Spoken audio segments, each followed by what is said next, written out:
What's happening? What's happening? What's happening? Welcome to the podcast where we think we know everything, but we really don't know shit.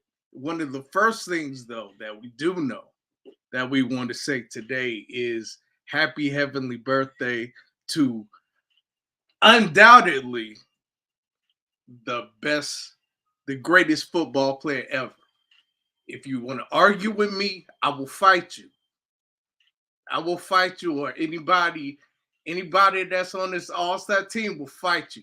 He's the greatest football player, not running back, football player ever. Happy heavenly birthday to Walter Payton, man. Yeah, let's run it, Frank. You are now rocking with the Chicago Clubhouse Podcast, where they think they know everything, but honestly, they don't know shit.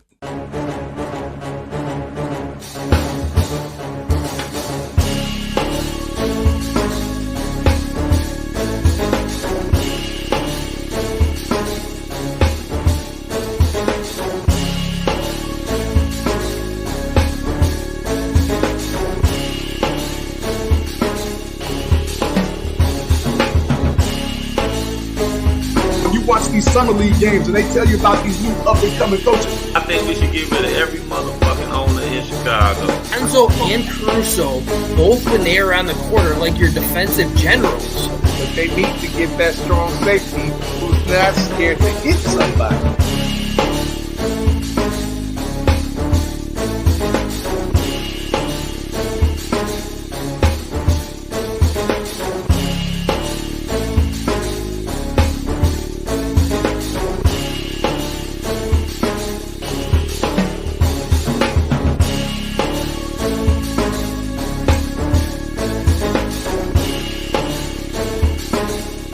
They really don't know shit.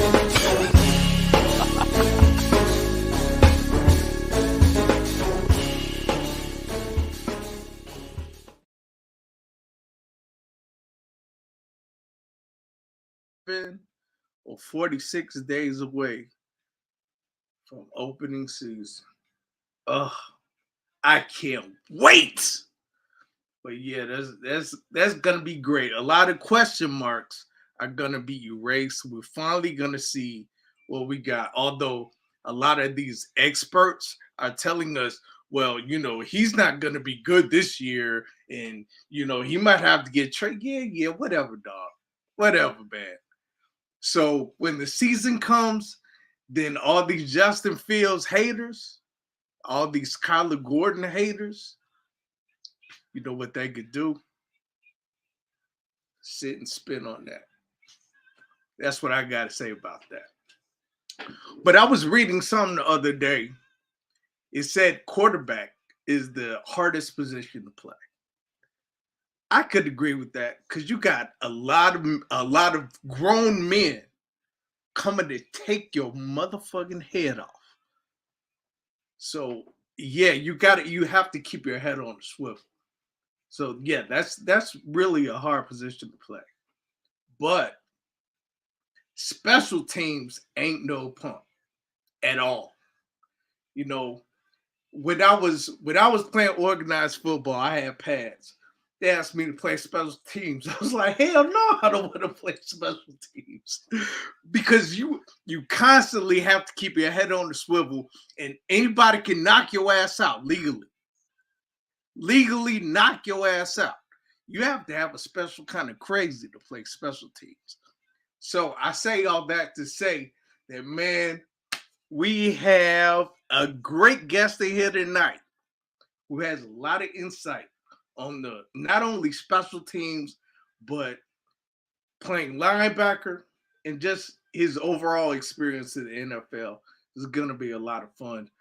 But first, I want to bring in my all-star team, and I'm going to start with my man, the stat man, who knows every single stat from every single team since the 80s and 90s, basketball and football.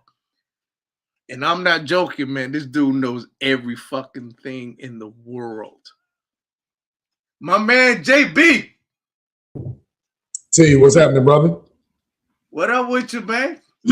Man, just, Tuesday, day I look forward to, during the week. Can't wait to get in and talk to one of my personal favorite, guests tonight. I'm excited. I'm ready to rock and roll. You know what I'm saying? Just excited. Yes, man. I can't wait to talk to him. It's gonna be one for the books, man. I promise it is. So Absolutely. How was your weekend, man? What'd you do this weekend? Shit. Didn't it rain?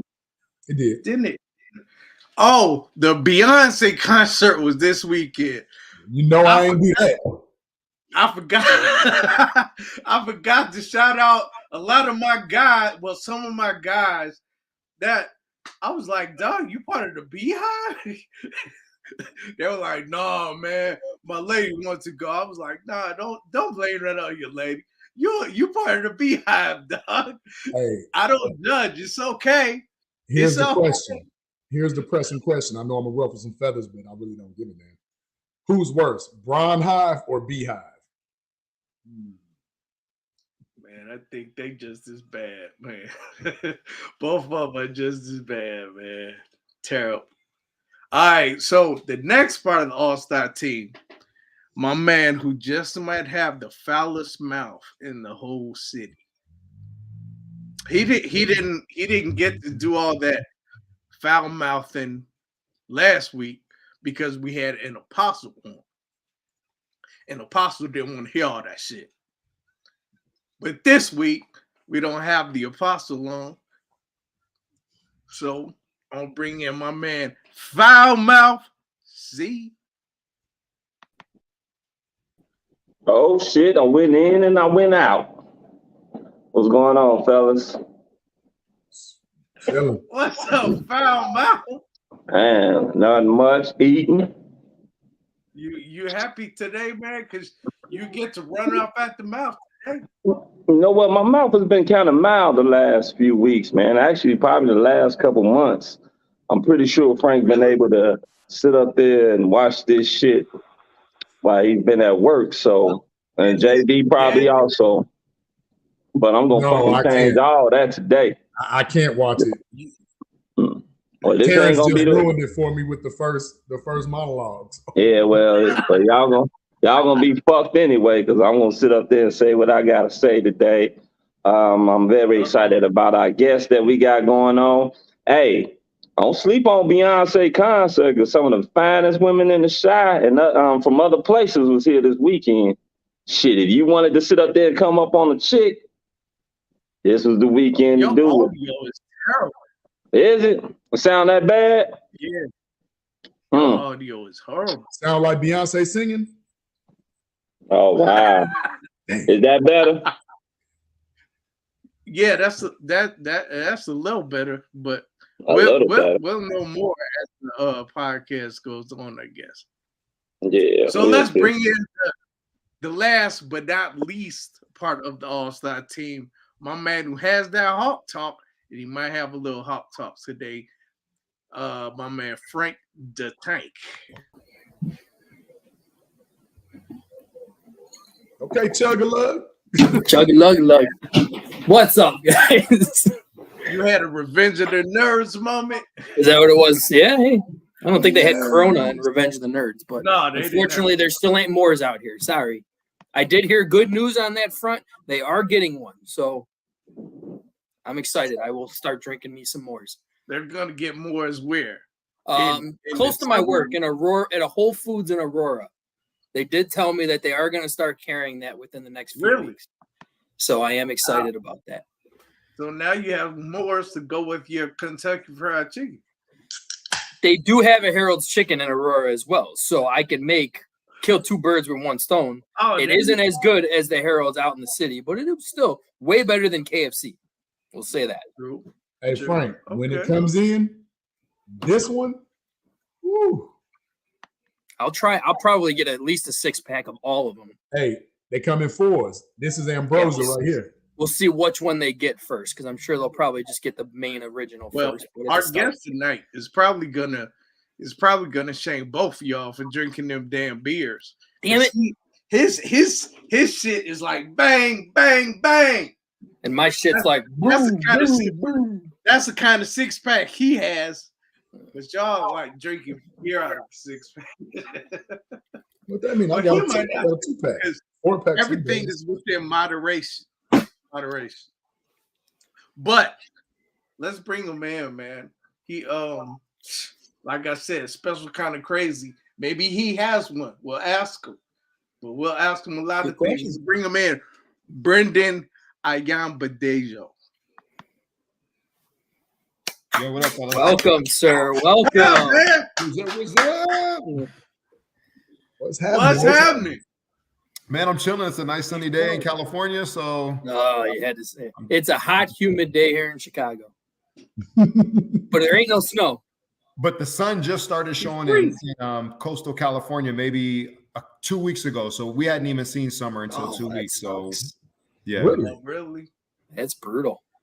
But y'all shit lasts for a while, don't it? Yeah, it'll be nice probably the rest of the year, but it was brutal. We had just rain. I mean, you know how Chicago weather is. You get all the weather in Chicago, from the heat to the sleet to the snow and the rain. You get everything, right? But The allergies. you know how they say it never rains in Southern California? Well, shit, it rained for 6 months straight, damn near here. So, Oh my God, since but December, that it was grass bad is green weather. though, man. That Wow. grass had to be green. Yeah, It's like now it is. But then it's gonna start fires, and all of a sudden we're gonna get earthquakes and all that. So I'm just enjoying what it is now, for real. Right. Well, that's all good, man. That is all good. So how you doing, man? You looking Man, I'm good. blessed. Man, I'm chilling. I'm blessed. You know, I'm just living that dad life. You know how it's summertime and daddy's got to, drive the kids to all the practices and camps and all that stuff. So I'm just doing summer dad right now and just enjoying time with the family. Are your kids in football? My son's playing his first year of football this year. He's been playing soccer since he was like 5, but he's playing his first year of tackle football. He's going to be a lot bigger than me. So I'm like, bro, you're going to play. Yeah, he's got to go. You're playing soccer for now, but it's just a matter of time where you're just going to go to your calling. But whenever you want to start, it's on you. And he decided to start at 12. So I'm cool with it. But I do picture somebody as big as you, bigger than you, playing soccer. That'd be he's head and shoulders above the other kids. For sure. For real. It'd be some scary shit. But you can't, it's not the same though. Like in football, if you really just want to hit somebody, you can just go hit them, Yeah. In soccer, you got to do, you got to play the game in soccer. You can't really get away with it. And if you do that, you get a red card or kicked out or whatever. But in football, if you want to do something, nothing's going to stop you. How old is your son? Who's playing football? He's 12. He's about 5'8", 150 at 12. He's good size. Ooh. Yeah, he's God, I'm 5'9". Jesus. And I'm 36. He's not drinking Cologne yet, though. He's not there yet. He's not. All right. You're done growing, Frank. Yeah, my son is 7, and he's actually just starting flag football for the first time right now. So we'll see if he likes football. Yeah, man, the flag football, the kids are so good now. That's why you see, the NFL is a passing league now. These quarterbacks are so amazing. Receivers are so amazing. Is they start flag football, and then they start playing 7-on-7, and the league has just evolved so much since I played in it. It's so fun to watch. But you can't touch them either, right? It's an offensive game now. You can't touch them. Yes, so. very man. true. So very true. What do you think about that, man? This is like a pansy league now. It's kind of like that in like almost all big contact type sports too. It seems like everything's getting a little softer. Yeah, it's softer, but the skill is actually higher. I mean, granted, some of the things you can't do on defense anymore. And you're talking about basketball, baseball too, and football. Like some of these defensive things we used to be able to do. We can't block the plate, or in basketball, there's no hand checking, or just whatever it is. There's a lot of things you can't do in all the sports across the board. But they are more skilled across the board. And I play fantasy football now. I'm just a fan now. You know what I'm saying? So I'm just watching the game. I don't even try to watch the defense anymore because they're so bad. Like I can't even tell what defense it is because they're not even running their same assignments properly and whatnot. But so yeah, I watch offense. I like the offense now, and I play fantasy football. I try, so I'm trying to score too. So I just let it be what it is. I don't try to. There's nothing I can do to just complain about it. So I just kind of got to go with it at this point. So that's what I do. Hey, just jumping into a different topic here. We're looking to get a fantasy football league as far as our whole podcast. If you want to get into, man, I'm in 3 leagues. If one of my leagues folds, though, This is a big league, unfortunately. We're going to have like 4 separate divisions from all the people. Oh, yeah. Well, if one of my leagues falls, I'm gonna hit you guys up. But I'm on 3 teams. Right. So now I'm already like up to here. But if one of them doesn't go through for whatever reason or I don't play in it, I'm in for sure. Awesome. So I want to dive right on in there because for those that don't know, you were born in Chicago, right? And then you went on to California, played football. What made you choose UCLA? Because back then that was a special league, that Pac-10. You know, that was the origination of the high scoring, you know, kind of like wide open offenses. What made you, especially as a linebacker, what made you jump into choose UCLA over your other options? Yeah, so when I was born in Cook County Hospital, I grew up on Clybourne and Diversey, right in the Lathrop Homes projects, Clybourne and Belmont area. So when I was 10, we moved to California, and then I didn't want to go too far from home once I had the opportunity to go to college. Mm-hmm. And so I grew up in Northern California. And so to go down to Southern California, you know, it's a 5-hour drive, a 1-hour flight. So I still, you know, I could get home and see my mom when I needed to. And my brother was at San Diego State as well. So I was at UCLA. He was at San Diego State. But you're right, the West Coast offense, you had the WAC, Western Athletic Conference, you had the Pac-10 at the time, and you had these wide open offenses. Yeah, it was the best opportunity to play football and to go to a good school as well. And we kind of grew up in the UC system, being that we grew up in Santa Cruz, California. So we left Chicago. So it kind of it fit and it worked. I was in between family.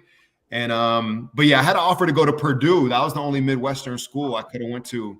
Could have been a Boilermaker, but that's close to home. That's not too far. Yeah, I mean it's close, but I was fortunate though, and my dream did come true, and I did get to be a Bear for 3 years. So I did get my Midwestern fix, and that's playing football in the Midwest. I'll tell you that much. Yeah, that's awesome because you know, just coming up in that era when football was still pure, you know, that athleticism, just watching. Unfortunately, we had to catch y'all late, you know, because Pac-10 games came on later, you know, Friday, Saturday night, and everything like that. But we're joining the Big 12 though, so UCLA next year we get to see USC next year. They're joining the Big 10, so that's going to be. You know, it's breaking away, but I think that it is overall. It's going to be obviously it's a better conference, and so to add us to that mix, then I think that's great. It's going to help UCLA in recruiting. It's going to get us some eyes on the in the Midwest and on the East Coast. Absolutely, I think it's a good move for UCLA and USC's brand to be in the Big 10. Absolutely, and just to get that sense of football, because remember, up until I want to say until most recent, the Rose Bowl used to be the Big 10 versus the Pac-10, and that was like a big rivalry throughout the year, you know. Yep. Yeah, and then USC always had their big rivalry as well with Notre Dame. That's a big rivalry for them. But yeah, traditionally the winner of the Pac would play the winner of the Big 10, and so I played in one of those games. Unfortunately, I had to play against Ron Dane in Wisconsin, and offenses. And wide open defenses. We weren't built for that type of, you know, them farm bred boys and all that downhill running. We weren't built for all that. Yeah, Ron Dane was a monster, wasn't he? Yeah, he was. So let me ask you this, because I always like bringing this up since you were born in Chicago. Did you not receive any offers from teams in Illinois? I only ask this because it seems like in a lot of sports, when you are a damn good prospect in Illinois, you just get the hell out of Illinois. It always seems to happen. Is there a reason why for that? No, I mean, because I was 10 when I left, but if I would have stayed in the same neighborhood I grew up in, I would have went to Lane Tech High. But yeah, no, I was so far gone, and I went to junior college, so I didn't really get any offers out of high school, and so really just California talent knew me. I mean, for whatever reasons, you know, some teams, Rutgers, Purdue, and maybe like Utah, but the rest of the offers were all from California. Once I played 1 year at JUCO, I was All-American at JUCO, but mostly California teams. So, and the recruiting was so different back then. Remember, this is pre-internet. They actually came to your house. Yeah, they would come to your house, or they would have to actually watch VHS tape. Like, you know, like it was very, very different. I think it's a lot. Pause, rewind. Through the cracks now. That's what's up. Y'all making me really age myself right now. Right? Hey, we're no youngins on here, really. I'm the youngin. Concert now. They know how old I am, bro. Like, I scooped up a bunch of young little honeys over there. Hey, we right with you, so we're not gonna divulge any ages, but let's just say we were there. we were there. Exactly. So what was the biggest difference from the Midwest to the West Coast? Well, man, I always tell everybody I went from gangsters to granola.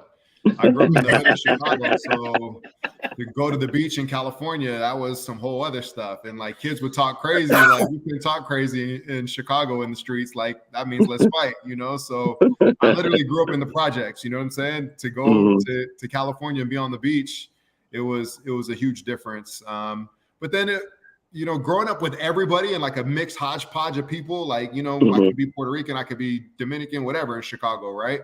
Right. I could just be a little black kid or whatever, you know. But I got to California and it was like mostly white kids and Mexicans, you know, where I grew up. So it was there was some, you know, some crossover and whatnot, but it was definitely culture shock to go from this inner city to the beach. And that was the biggest thing I had to adjust to, that I didn't have to fight for anything anymore, really. Like I was an ultra competitive kid, but I could be competitive and not get into a fist fight. Whereas in Chicago, like everything was going to basically end in a fist fight. Yeah. You won, but you lost. Well, I know the weather was a lot better too. Yep, the weather was better. But the funny thing is that my parents were like, if you want to do something, like you find your way, because you could take the train, you could take the bus, whatever, you know what I'm saying? Right. They don't have that transportation system in California. So it was a lot harder to get around. The weather was better, but man, I was on a bike or a skateboard. I learned how to skateboard. Yeah, I was on my bike. Whereas in Chicago, I was on the L, or I was on the, you know, catch the bus at Belmont, you know, whatever. But yeah, no, I was very equipped to handle things in California after Chicago prepared me a lot, even though I was just 10 when I left. But man, so much of my heart and so much of who I am was developed in Chicago. 10 years in Chicago, that's a lot. That's a lifetime. That is a lot, yeah. You know? And I mean, speaking of that, like when you did go to the East Coast to play football and everything like that, this is obviously pre-NFL or anything. Like, did that weather kind of affect you, or did that 10 years kind of help you adapt where it wasn't as bad getting into that freezing cold temperature? Yeah, you know, like I always played in pretty extreme conditions. So even in California where we played, it would be hot. And I played in Miami, it would be hot. So I think people have a harder time in the heat than they do in the cold. And then, you know, Chicago's already hot in the summer. And then in Chicago, you'd win at least one game a year because you play somebody that was a dome team, or they'd be coming from California and they're used to the heat and they're not ready for the cold. So I think for me, whether I play anywhere, parking lot, garage, 115 degrees with 100% humidity, or a negative 50 or a negative 15 degrees like we would in Chicago with the wind chill coming off the lake. I love the extreme conditions, and the only requirement for me is I always played in a jock strap. Like I wasn't going to put on no extra. There was no long. I heard there were a lot of people who didn't want their players to do that type stuff. Like I believe it was Earl and Kreutz and all of them were just like, I don't care if it's freaking cold, man. You put on sleeves, you're a little right. You just put on your jock strap and we're gonna play. No matter if it's 110 or if it's negative 15. We're going to play. So I think that benefited me, just being able to grow up in different climates and temperatures. And it was never just like perfect. Yeah, what is football weather? I don't know what football weather is. I played in 100 degrees. I play in negative, you know? So there's no such thing as football weather. As long as it's bad, it's better for me. Yeah, now that's the shine you talking right there.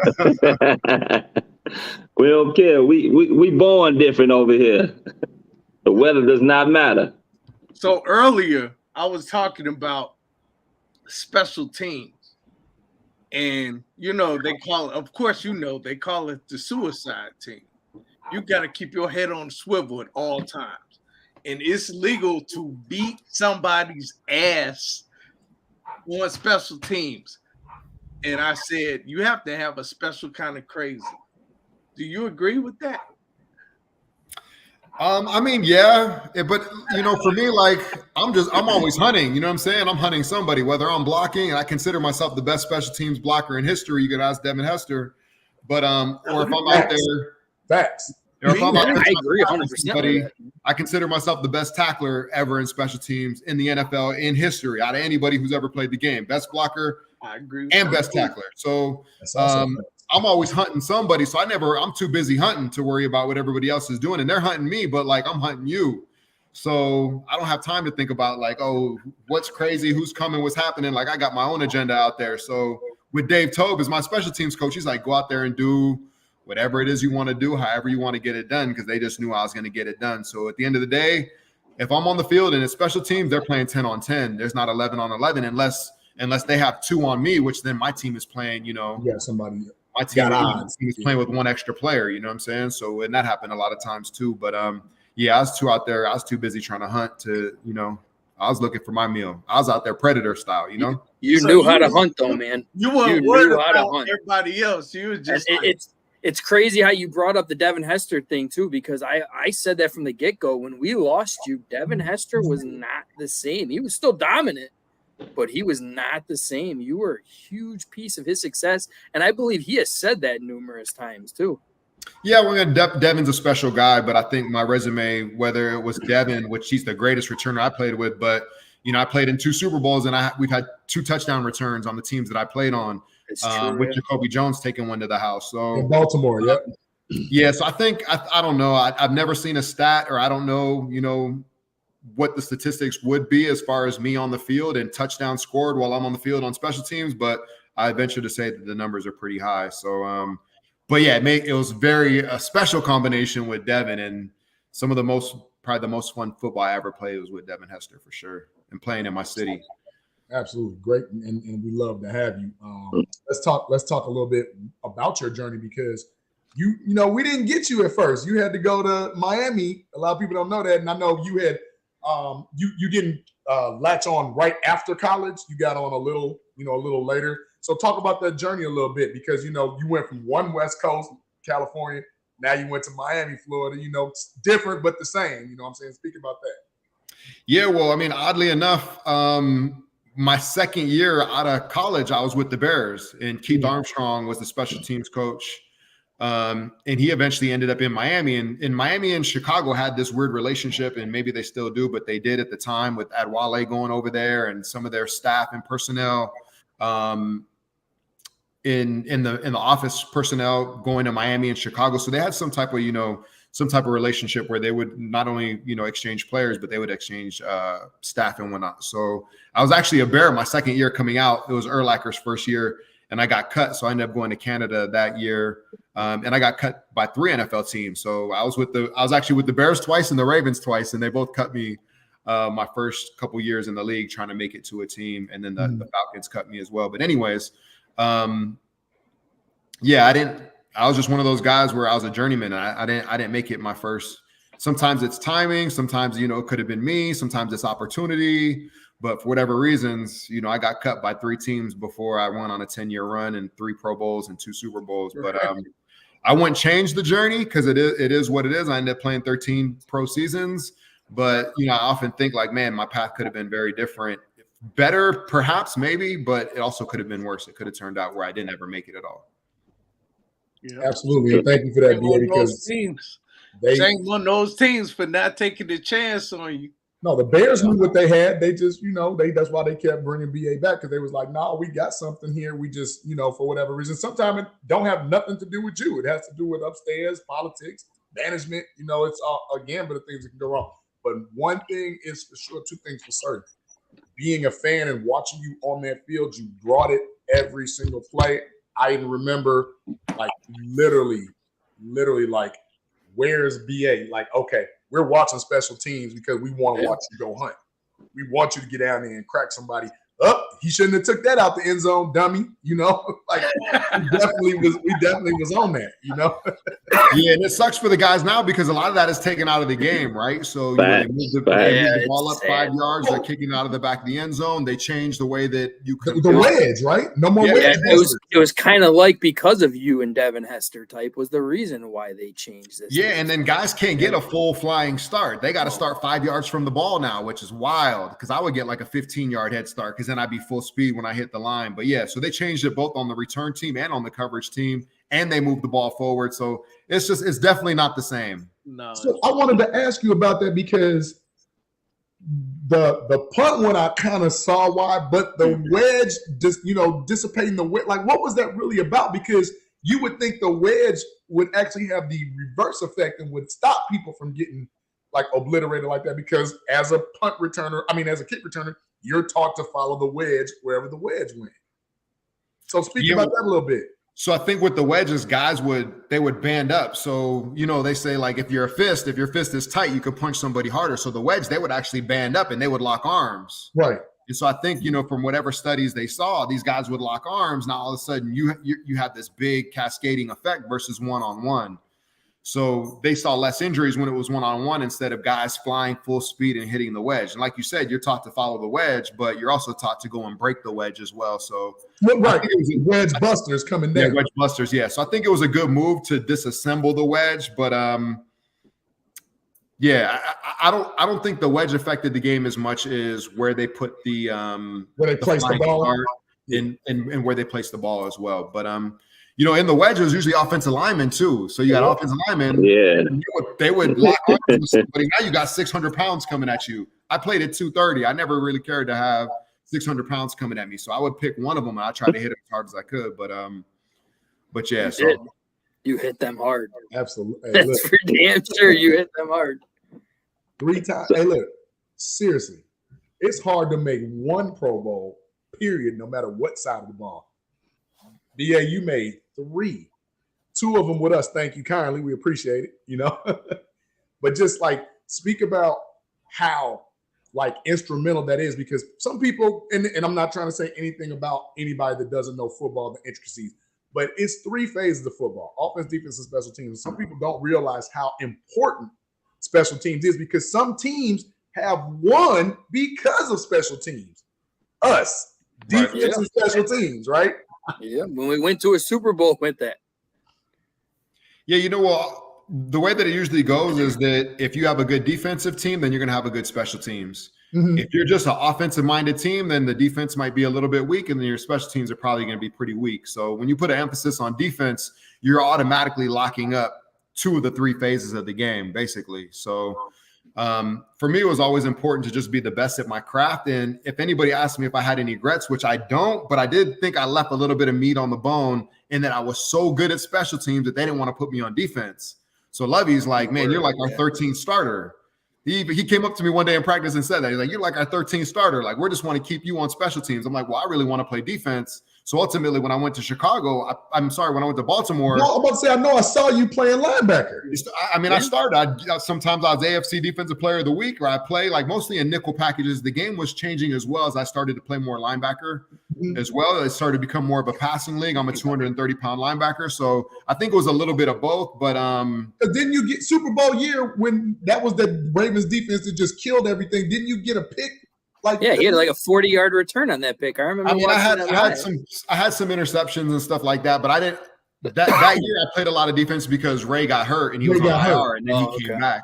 Right. But I didn't get to play defense in either Super Bowl. I played in 2 Super Bowls, didn't get no snaps. I got a ring. I'm not tripping.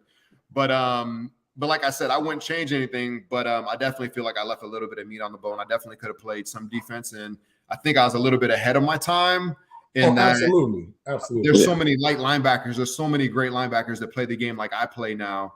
But back then, it was more like the Urlacher type style linebacker, the Zach Thomases, the Junior Seaus, the bigger style linebacker, which I wasn't that, Well, now it's the speed and physicality. Like you just said, you were ahead of your time, and the coverage, because, when we go way back to, you don't really see like the Greg Lloyds and the Kevin Greens anymore. You know what I'm saying? Like, you don't see, that linebacker that's 6'4", 260.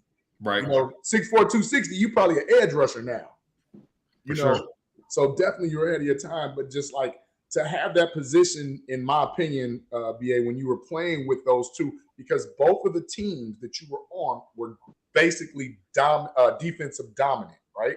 So you kind of like fit right in, did you feel? And then with that Super Bowl run, obviously with the Ravens, that was all defense and special team, the whole season, because Flacco didn't come on to the playoffs, right? Yeah, well, I think maybe obviously just like the brand of the Bears and the brand of the Ravens are very similar. Defense and special teams is basically our bread and butter. I will say that the offense did carry us that year because they did come on and they started playing really well with Anquan Bolden, Ray Rice at running back. We put Torrey Smith at wide receiver. We had some pieces. Jacoby Jones at wide receiver. Jacoby Jones on offense for sure. Marshall Yonda, which will probably be a Hall of Famer at guard. Lyman, yep. So I don't want to take anything away from that offense, but yeah, I think, you know, if you look at all the teams I played on over the course of my career, I played on all great defenses. Even with the Miami Dolphins, Jason Taylor, Zach Thomas, Junior Seau were our linebackers. You know what I'm saying? In Baltimore, Lance Briggs was probably the best linebacker that I played with that was a stack linebacker, because he was in kind of the peak of his career, whereas I got Ray kind of at the tail end of his career. Right. But for those couple years I played with Lance Briggs as a stack linebacker, he was the best stack linebacker that I played with in my career. And then obviously, you know, you got Tommy and you got Urlacher. So those guys are, you know, Hall of Fame caliber guys. And then Ed Reed back behind me and Ray Lewis in front of me, and then Terrell Suggs, Haloti Ngata. So just played with a lot of Haloti Ngata was a load, wasn't he? Which guy? Haloti Ngata. That was a man. Big Haloti Ngata and Terrell Suggs, man. I seen them do some things. Yeah, I seen them do some things I've never seen before. Yeah, they were. Yeah.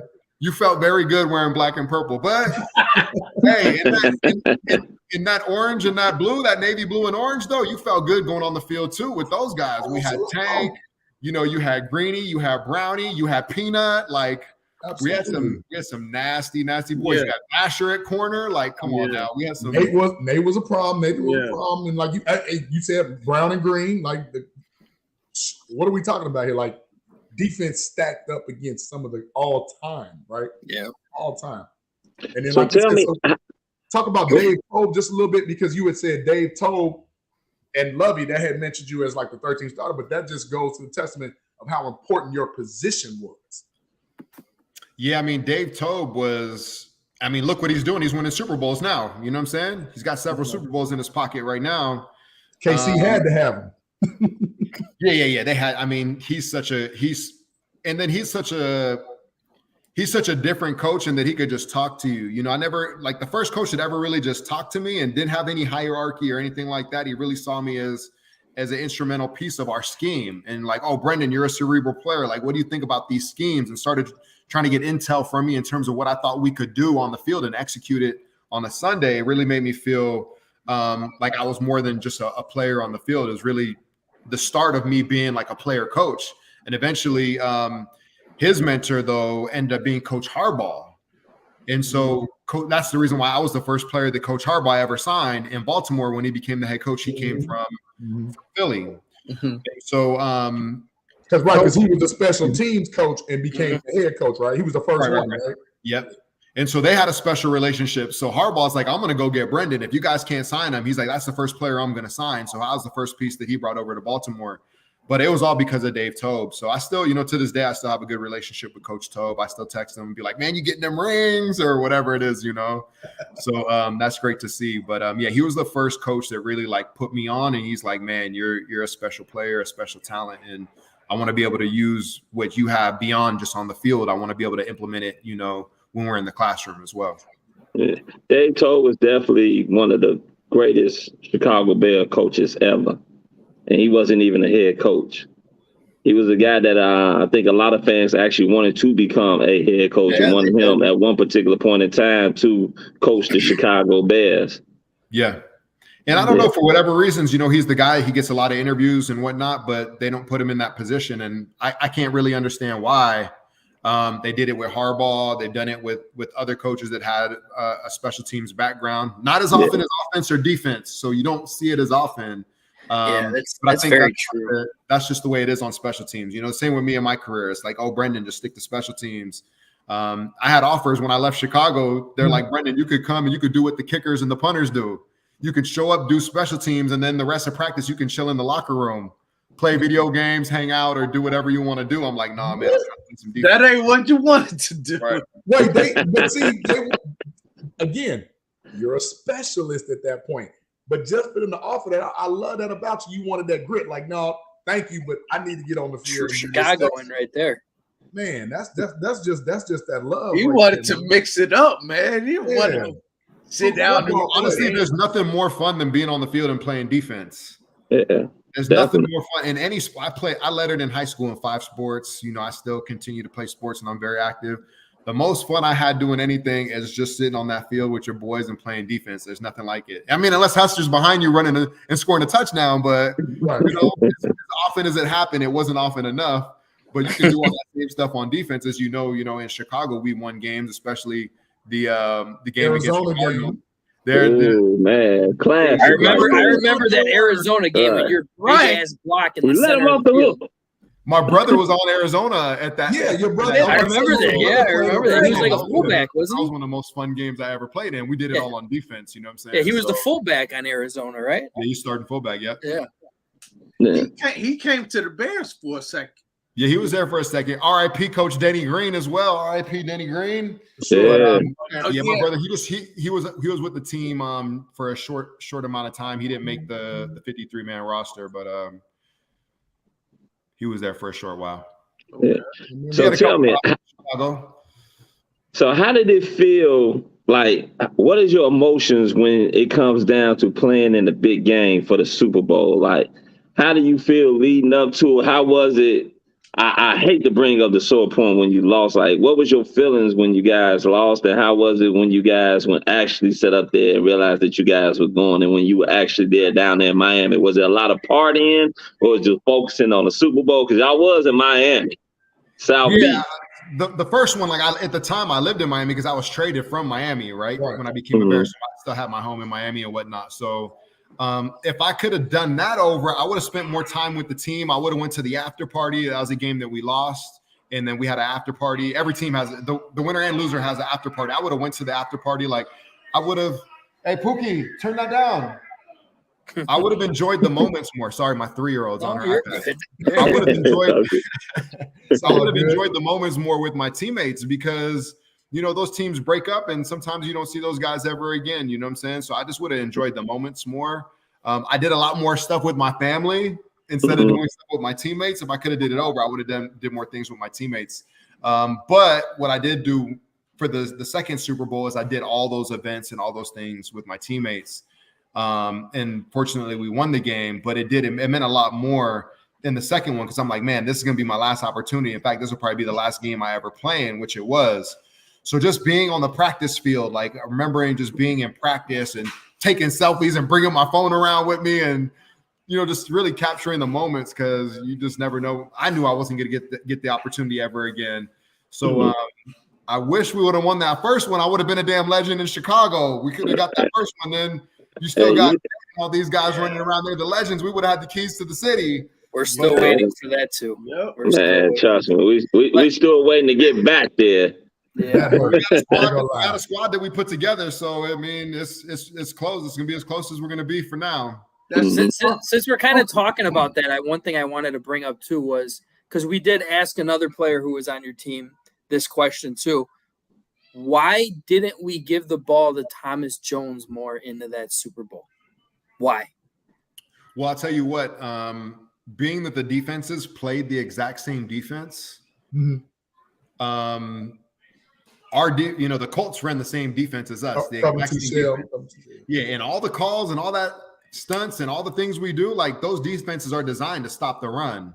So whatever was going on or not, the Colts weren't going to have that. They knew the defense very well, and they had a pretty good defensive unit out there, but they knew everything that we were doing. So it was pretty difficult for our offense to really get a lot of action going. But with that being said, we're the Chicago Bears for a reason, black and blue division for a reason. Like, you just got to go out there. Who cares if they know the scheme, and who cares if they know where the ball is going? Just like that ball to Devin Hester, like they dared us. So it's like you just got to go out there and beat people up sometimes. And you still got to stop me. And I kind of felt the only thing that I was upset more than anything was, and again, may he rest in peace, Cedric Benson. I mean, he had 76% of the runs in that game. Like, that just didn't make a lot of sense when Thomas Jones was that offensive productive player that got you. Yeah, he was. Yeah. And then, but Alex Brown came in and told us that he's pretty sure he got hurt leading into that Super Bowl. He wasn't 100%. So I don't. Yeah, I mean, I knew he was PTing because we're always in the training room and doing all that stuff together. But I don't know the state of where he was at. But you also have to think, like, plays come. A lot of the offensive plays are called on, like, off of opportunity. So if you do, get stopped on, say you get stopped on first down and it's a pass, and you already know it's going to be a run on second down. And so if it was a run and it just happened to be Cedric was in the game, then it just happened to be that. You know what I'm saying? So everything's not just designed like, oh, we're going to get X amount of touches in each player's hand. Like it's based on, the D&D, the down and distance and whatnot. So that's part of it. And we had a question in the chat too that kind of got brought up, and I hate to even bring it up, but Anthony Stewart said the real question was, why was Rex our starting quarterback? I'm the type of person, and this is not a hit on Kyle Orton because I love Kyle Orton too, but I would have rather had Rex Grossman as my quarterback than Kyle Orton in a Super Bowl. But at the same time, I would have rather had Thomas Jones have the ball more. Yeah, I think the only thing I could probably say to that is Rex at his best is better than Kyle, but Rex at his worst is worse than Kyle. Is worse than Kyle. That's a very good. That's a very good question. Remember, prior to the Arizona game, Rex was leading in MVP candidates. Yes, he was, man. He was having a stellar, okay, that's Florida Rex. That's sexy Rexy right there. Yeah. Right. And he had a pretty solid game, conference game and NFC championship. But some people were saying that he was hurt too. Remember, he had a little shoulder injury that y'all was kind of. That happened in the NFC championship game. I remember when he got hit and landed on it. Well, once again, that Tampa 2, though, that's a very disguised up defense, and you make things look a certain way, and you run different defenses out of it, and you call audibles out of it. So where the hell's the Tampa 2 today? Like, they need that stuff today. Right. But yeah, no, it's a very tricky defense. So yeah, I mean, it is what it is. So you gave us the perfect segue, talking about the game today is not like the game of yesteryear or your era. So what do you think about the current Bears, the Bears today?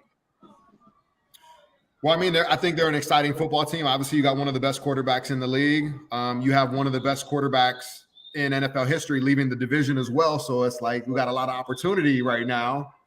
But yeah, I mean, I think they're an exciting team to watch. Obviously, lost a lot of talent last year. Lost a big receiver. Well, actually, that was 2 seasons ago. So not last year. Yeah, that was 2 seasons ago.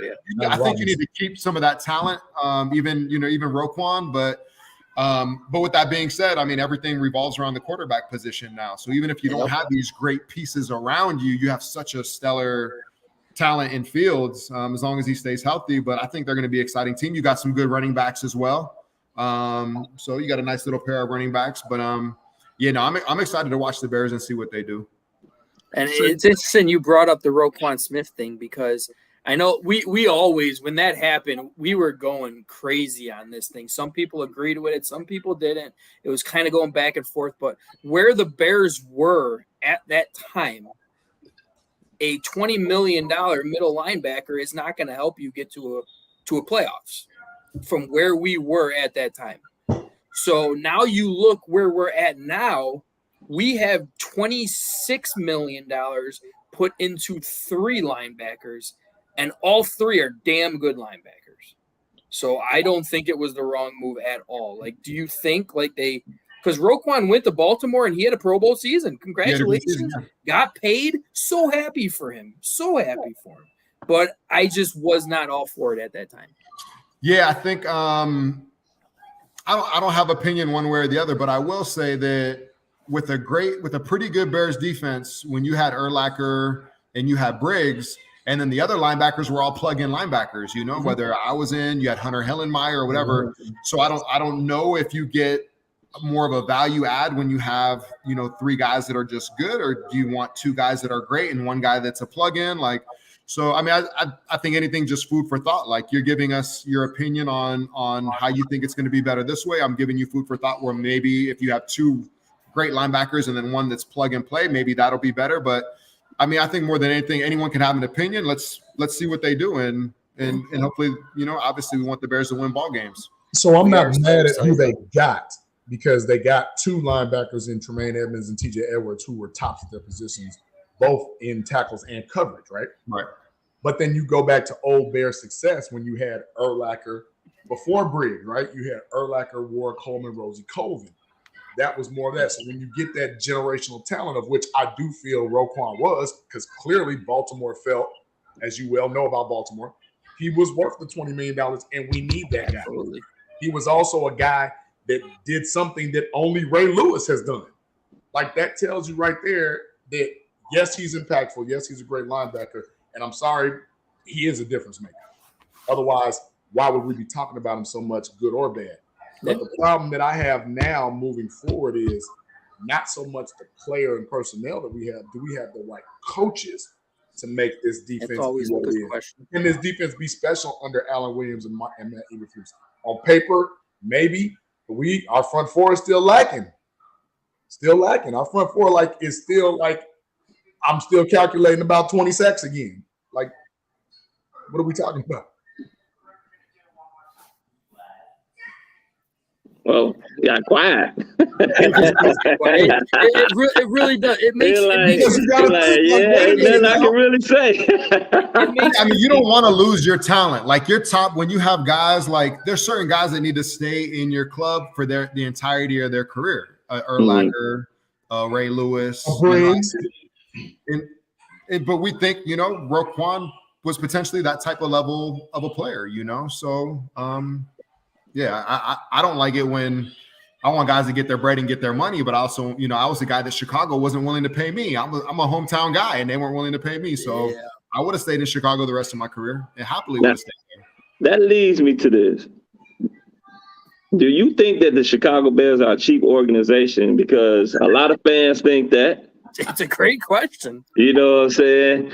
And I just like to hear from the players, what do they really think, about as far as the organization? We're going to have former players come on here and they tell us that the organization don't treat them as well as they should, as other organizations treat former players. Right. Well, I've been a part of 3 organizations. One, I was too young to really know. And then I was with the Bears. In Miami, I was kind of just too young to know, how things operate. And then I really got a feel for things in Baltimore and how they run. And so, yeah, I can't say I enjoy the way that the Bears ran the organization and the talent and everything like that. From a branding standpoint, the way they run the organization and the players post-career and so on and so forth, they do a really good job. Like, I get all my alumni communications, whether it's golfing, outing, or whether it's coming back and going to the annual game that all the players go to. Like, they do a really good job community service.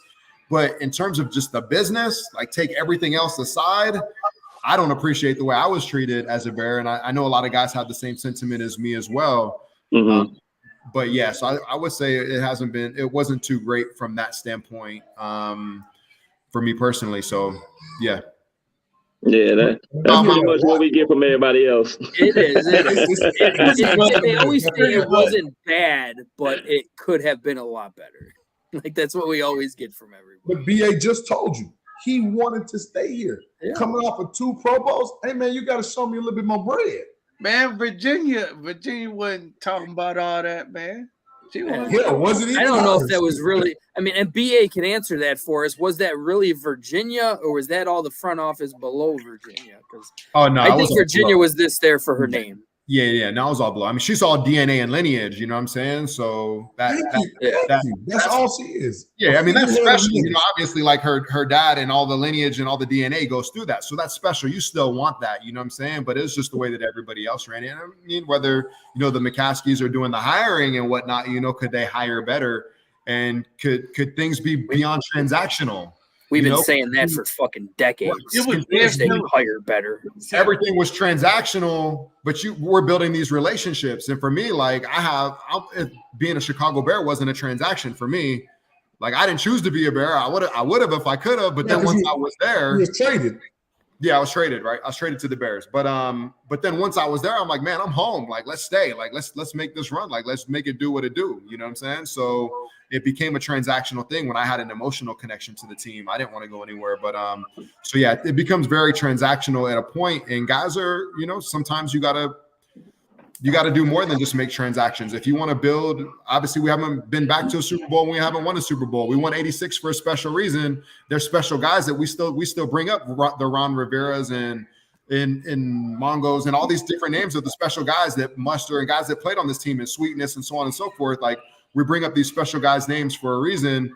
I think maybe if it was beyond transactions, we'd have some championships in Chicago.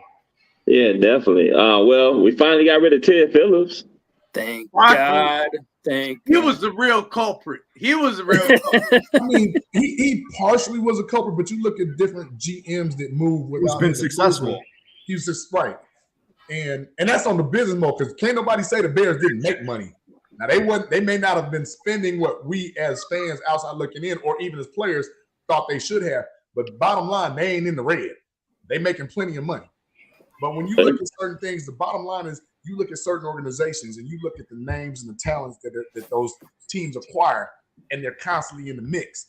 It seems to me like NBA, because you went and won a Super Bowl with one of those teams, because Ozzie Newsome, to me, might be the prototypical GM.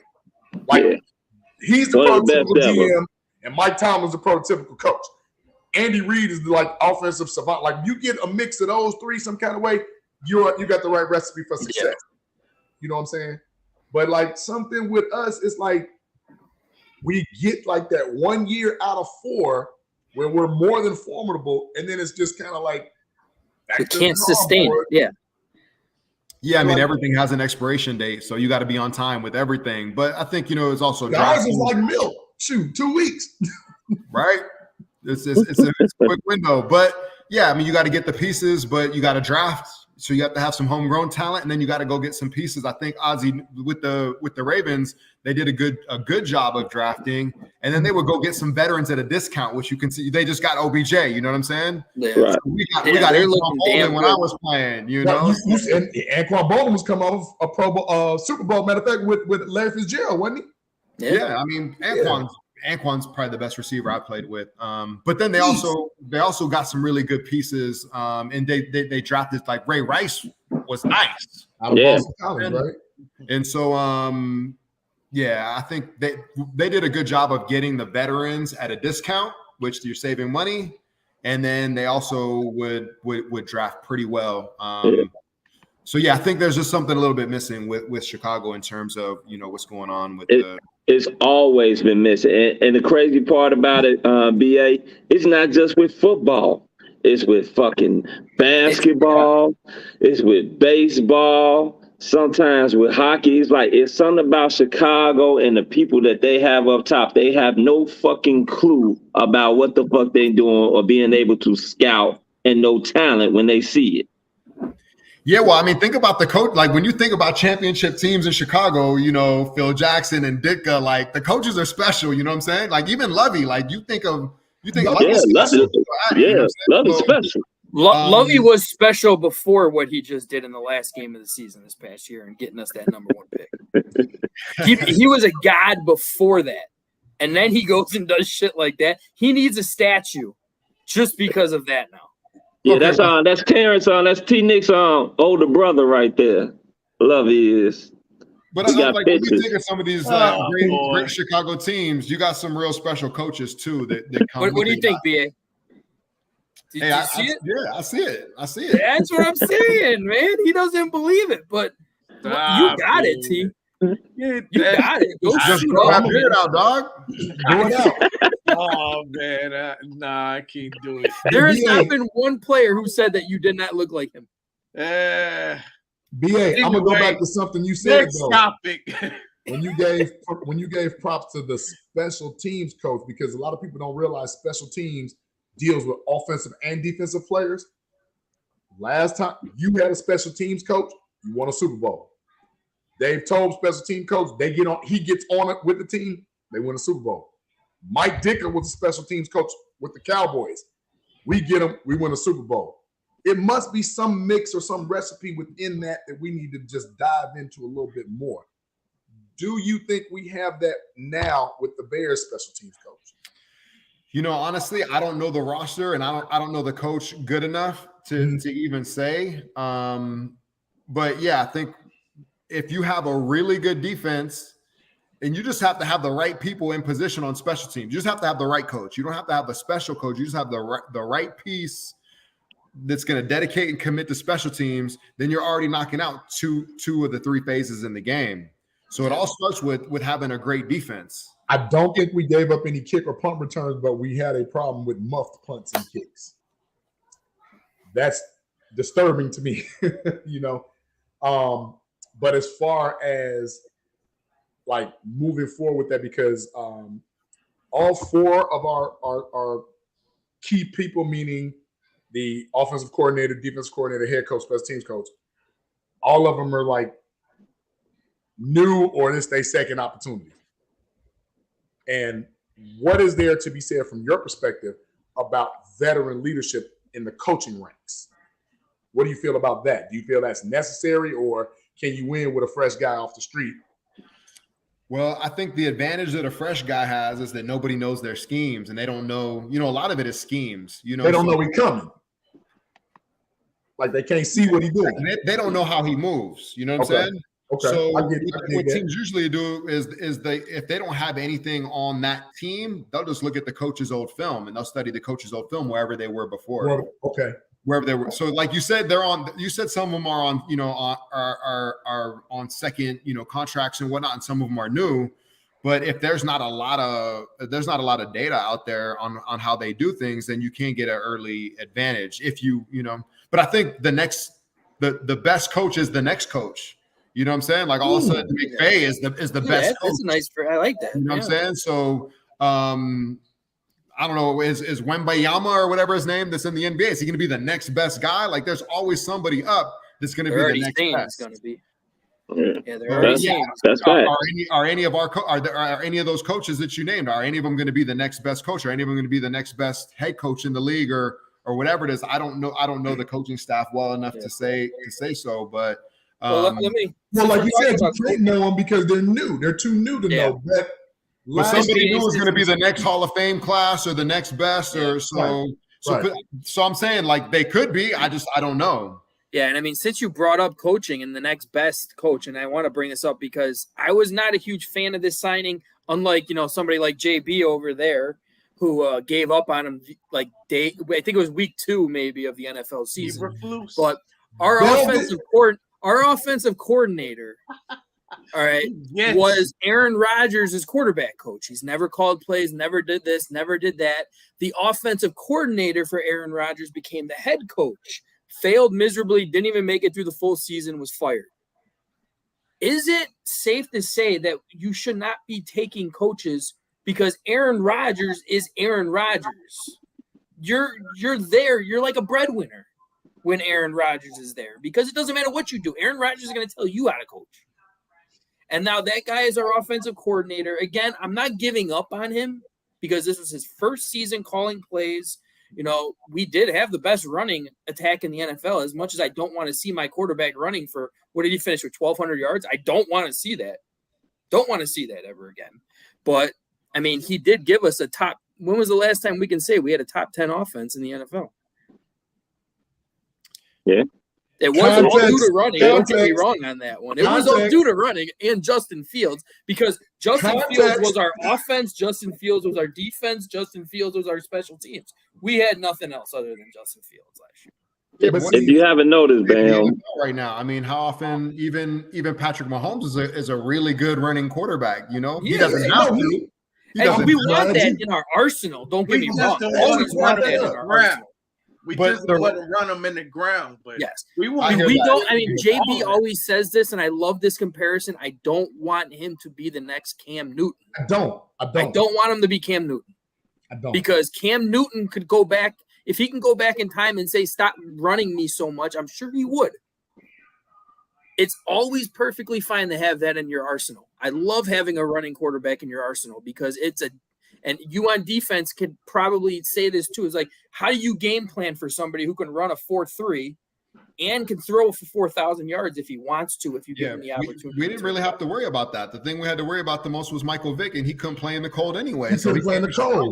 Yes, he did. I was at that cold game. My favorite game I ever went to. He was like 3 and out. I was there. Basically. I remember that. I was at that game too. Negative 37 with the wind chill. He was 3 and out and kept doing this. But it's crazy how good the quarterbacks run the ball if you go, obviously Baltimore, you go to the Bills, you go to Chicago. It's like these quarterbacks can run like I've never seen it before. Yeah. It's a scary thing and it's impossible to defend, but the thing you think most is their throwing as well. So, I think it's going to be an exciting season. I won't count the offensive coordinator out just yet. Yes. But what can we do in the passing game, and how can we put the pieces together? Here's the thing, BA, what I want to bring to attention when I say that, because from you on a defensive level, right? Remember the old QB spy aspect, right?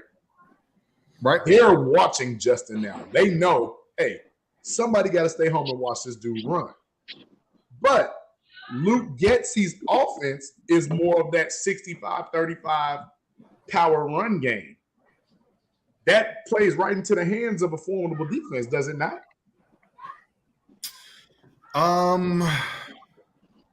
I mean, I if you're playing a defense and you know that they're playing and they're stopping the run, then you're going to try to break them with the pass, right? So you got to open up the passing game, right? Distance and opportunity, yeah. So you're not gonna play right into their best capabilities, obviously, right? You're gonna soften them up, and then you're gonna obviously on offense you want to be able to do what you want to do, but you got to soften them up by taking away or taking advantage of what they give you first, and then you want to start dictating where the game's gonna go. I love the running quarterback. One of my favorite quarterbacks in history is Randall Cunningham. But one thing is, when you run too much, look at the quarterbacks even today. Lamar got hurt. Deshaun got hurt. Josh Allen got hurt. Justin got hurt. Jalen Hurts got hurt. No pun. Yeah. Kyler Murray got hurt. Eventually, Cam Newton got hurt. Eventually, they have a hard time making it through full season. It will catch up to you when you overrun your quarterback, because now it's saying no matter what offensive, forget the scheme. At this point, it's just a particular play, in my opinion, that if I can't get to A, B, or no, what do they call it now? X, Y, T, Z. If I can't get to that on my third progression and I'm telling you to run, that's as good as a design run. And you keep getting your quarterback hurt. And one thing I don't want to do is we've got so much hope and love for Justin, Brendon. Like, we haven't had a generational quarterback like that, in my opinion, ever. Right. He's got the potential to be the best quarterback in Bears history. Closest winner, hands down. Closest winner, clearly, was Jim McMahon. Closest pure thrower of the ball, somewhere between Jeff Blake and Jay Cutler. But we've never had that combination of all of that until right now. And I don't want the young man to get hurt because the coordinator doesn't really know what he's doing. I do. Hey, man, let me go ahead and put a disclaimer out there. JB don't like none of the damn coaching staff. He never did. He wanted some senior senators running the goddamn team. I want some veterans because it's needed. But the thing is this. I'm willing to sit up there and have patience and see what this coaching staff can do. Because first of all, they were playing with a bunch of fucking replacement players last year. You talk about how you don't want your quarterback to run. Were they? Yeah, they were. Yeah, they were. I don't know what the fuck you was watching, but yeah, they were. Some of those replacement players really did shine too. So some of them did. Were they really replacement players, or were they good football players? Hey, when your starting receivers is St. Brown and goddamn Pettis, who guys that basically could have been Pettis is a journeyman, and St. Brown was like the fourth or fifth wide receiver over there at Green Bay. So yeah, they were playing with guys that were barely can make NFL squads. Hold up. I think that's disrespectful. What's wrong with a journeyman? It's nothing about being a journeyman. You don't want journeyman to sit up there and start at that particular. You want journeyman that's been on 7 teams to start as your starting wide receiver in the NFL? Odell Beckham just did it and won a Super Bowl. Who? Odell Beckham just did it and won a Super Bowl. Odell Beckham has been a goddamn star in the league. Odell was a good player.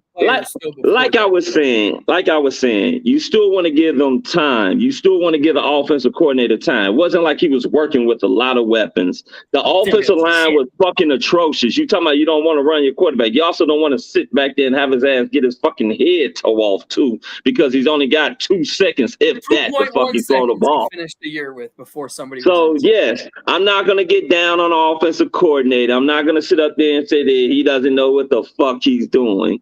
I just want to give him some time, give him some weapons, give him some better players, and then we can sit up there and see. I'm not ready to throw his ass off the fucking cliff off of 1 year, especially when we all know there was a rebuilding year. That's It my was team. a tank year. They I were tanking. Or tanking, whatever. I disagree because Brendon, can you please explain to these gentlemen? Players don't tank. Y'all are I playing agree for with your that. I next never said contract. players tank. Y'all are playing for your family, your generational wealth. Players don't tank. That's not a thing. When in this show did I ever say players tank? But I'm you put talking the to players BA in the right because position. I want his to lose. perspective because look, if the players were that bad, they were 3-4 before the trade deadline, right? And you're saying all this tanking occurred, but we lost 7 games by less than a score. That means them boys was out there balling. Can I guess answer so. I that? guess the coaching gets none of that either, right? The I have coaching caused answered them this to before. lose. They had literally out of that Frank, 7-game stretch. Right? I want to hear from you right now. I want to hear from BA. I'm coming after BA then after he's done. So go ahead. Yeah, well, Hey, Brian, don't let them talk to you like that. I can't slap the shit out of him because he's a no disrespect. I just want to hear from BA because he's a player. Players are never tank. Your resume. No, I the agree. eye in the sky don't lie, and the eye in the sky is your resume. So players will never tank. That's just it's football. Like if you start playing it 90%, 85%, you can hurt yourself. So you always got to play the game at 100% as well. So, but I think we have too much pride to do any nonsense like that. I agree with that. And that's why I said it's coaching that caused that. Because coaching caused them to tank. Well, the coaches could call calls that don't put you in the best position. You know, I don't know. I've never been a part of any of that, but because most coaches don't do that, right? We've seen coaches get fired for not tanking in Miami. We've seen coaches get fired for not tanking. I agree with that 100% on that one. Man. He's in Minnesota now. He's the D coordinator, Flores, right? Brian Flores. Yeah. And like this is the thing, and this is what I wanted to say, because I know I brought this up on this show so many times. Out of those 7 games, 5 out of those 7 games came down to the last 2 drives of the game where we could have tied it or took the lead. Our receivers during that time was our 4th, 5th, and 6th receivers. We never had our good receivers in the game. How could we say we're trying to win the game if we're doing that?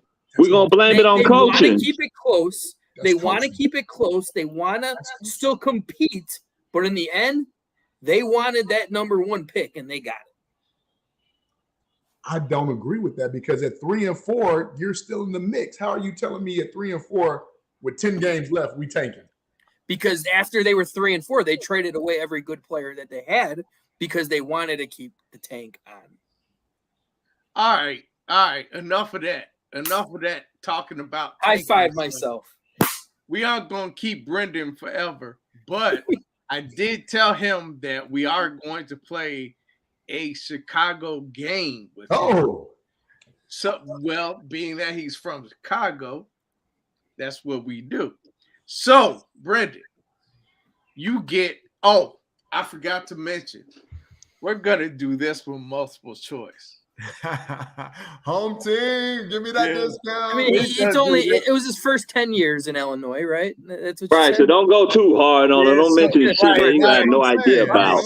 Over here. None of this. What had the biggest pothole in Illinois? Like, and don't even talk about KFC. There's a lot to choose from. In Chicago, we don't need to talk about KFC because you got Browns, you got Churches, you got Gerald's, you got other chicken options. So I don't even know why y'all even talking about KFC in Chicago.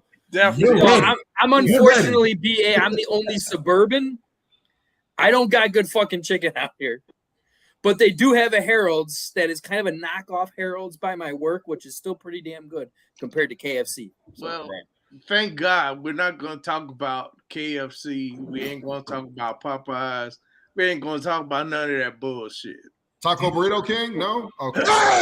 Hey! That's some good shit. Yeah. Hey. Okay. Was that one of the questions? Maybe this he's already 1 for 1. Go on to the next. That's 1 for 1. He's 1 for 1 already with that comment. So go on to the next. Really need to be multiple choice. But anyway, so Brendon, it is gonna be multiple choice, and after I finish the multiple choice, you're gonna hear this. If I can pull it up. Jeopardy. Well, it's more of a hip hop Jeopardy. Okay. More of a hip hop Jeopardy. So you're gonna hear this. Oh God, that song.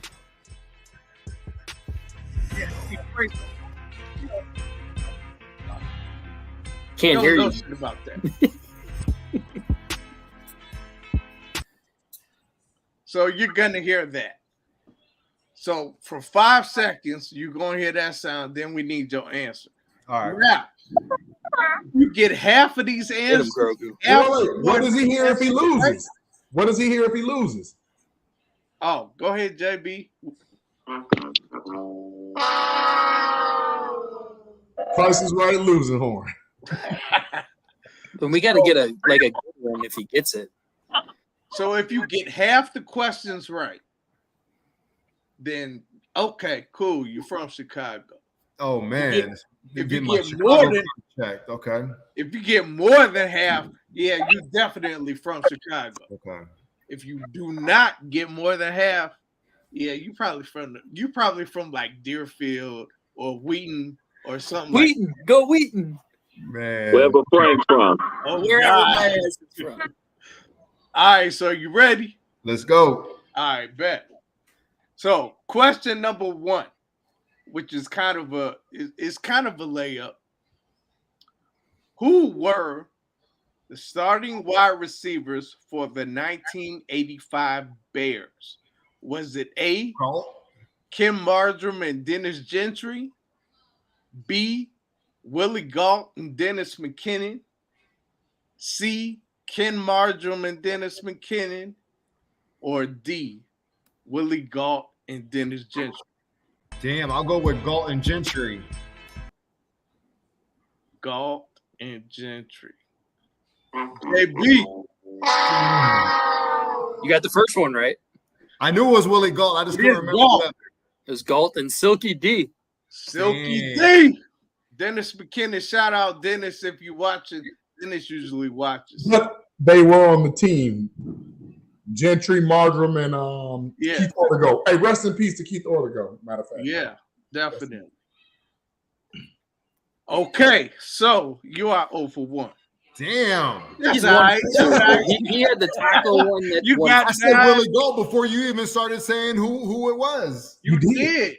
And you know, if almost was a point, shit. Everybody we'd have a couple extra Super Bowls too, that's for sure. Right? All right, so let's go on to number 2. What event center is the auto show always held? Is it McCormick? McCormick, there you go. I didn't even need that one. So now you 1 for 2. All right, so you back. I already said Willie Gentry. I'm like 1.5 out of 2, really. I'd give him a half. And honestly, I'd give him 2 just because of the taco one that he started with. That should have been a half. So I think you know what? You're right. You're right, Frank. That's 2. It's about time you actually said I'm right. Let's give him 2 for 2. Let's just give him 2 for 2. All right, so number 3. What is the longest street in Chicago? Oh, man. Is it A, State Street, B, Michigan Avenue, C, Western Avenue, or D, Ashland Avenue? Man, that's a tough one. Can he phone a friend? He can phone any friend because I know I'm a suburban and I know this one. Man, I don't know this one. Where you from? Where you live at now? Give him a hint. Give him a hint. Let's go with Western. That's a good hint. I was gonna say Western though. It is Western. It is Western. It is Western. But unfortunately, JB. I was gonna go with Western, but that's all right, man. I'll take if I'm at 2 out of 3 right now, I'll take that. That's good. 2 for 3. 2 for 3 right now. All right, so let's go on to the 4th. What is the name? And I think you already said it. What is the name of the famous chicken shack known for its mild sauce? Is it A, Bert's, B, Fred and Jack, C, Lawrence's, or D, Harold's? Let's go with D. Let's go with Heralds. There it is. They baptized me with Heralds. I was so happy they did that. That video is hilarious. Do we still have that video? I think we do. We'll get it I later. never deleted it, so it might still be there. Oh. Every time I watch it, I get hungry and I want Heralds. All right, let's go on to number 5. So you are 3 for 4. 3 for 4 right now. Okay. He own it. That's like what, a B minus? I mean, if you shoot threes, it's 75%. So you are good right now. Okay. So let's go to 5, which is kind of a slam dunk. Man, you jinxed me last time with this. Okay, let's go. I did. What is the tallest building in Chicago? Oh, God. Is it A, the Wrigley Building, B, Hancock, C, Prudential Building, or D, Willis Tower? Don't you fucking call it Willis. It only has one name, and that's the Sears Tower. Thank you. That's double point. He tried to trick you, Bill. He tried to trick you. Yeah, I was like, that's double Willis. Shame on you for saying Willis, man. Yeah, right. You should do that. JB, give Terrence that buzzard for me. I'll take it. What you talking about? Yeah, don't nobody call it Willis Tower, man. If you do, you get slapped. So you still got that video on here. You are 4 for 5. So let's go on to number 6. What team knocked the Bulls out of the playoffs 3 years in a row? Was it the Warriors, B, the Pistons, C, the Bullets, or D, the Knicks? What's the era? 88, 89, 90. Man, was it Isaiah or was it Patrick Ewing? Oh man, let's One go. of them was from Chicago. Think about it being a Chicago question too. Pistons. There you go. Fucking bad boy Pistons. Y'all giving Bam too many hints now. We are giving Dennis Rodman, and we switched it all up. Right. but Isaiah from Chicago, West Side, Yeah, St. Isaiah's from Joe's. Chicago. And he hates Michael because Michael stole the city from him. Well, that's another pod. We still talk about that, making That's that above my pay grade right there. You was gone. So you are cooking with grease right now. You are 5 for 6. Mm-hmm. All right. So 7th question. What player did not play for the Bears of the following? Is it A, Jeff Blake, B, Merrill Hodge, C, Ward Dunn, or D, Johnny Morris? Damn, those are tough. It's one of the last two.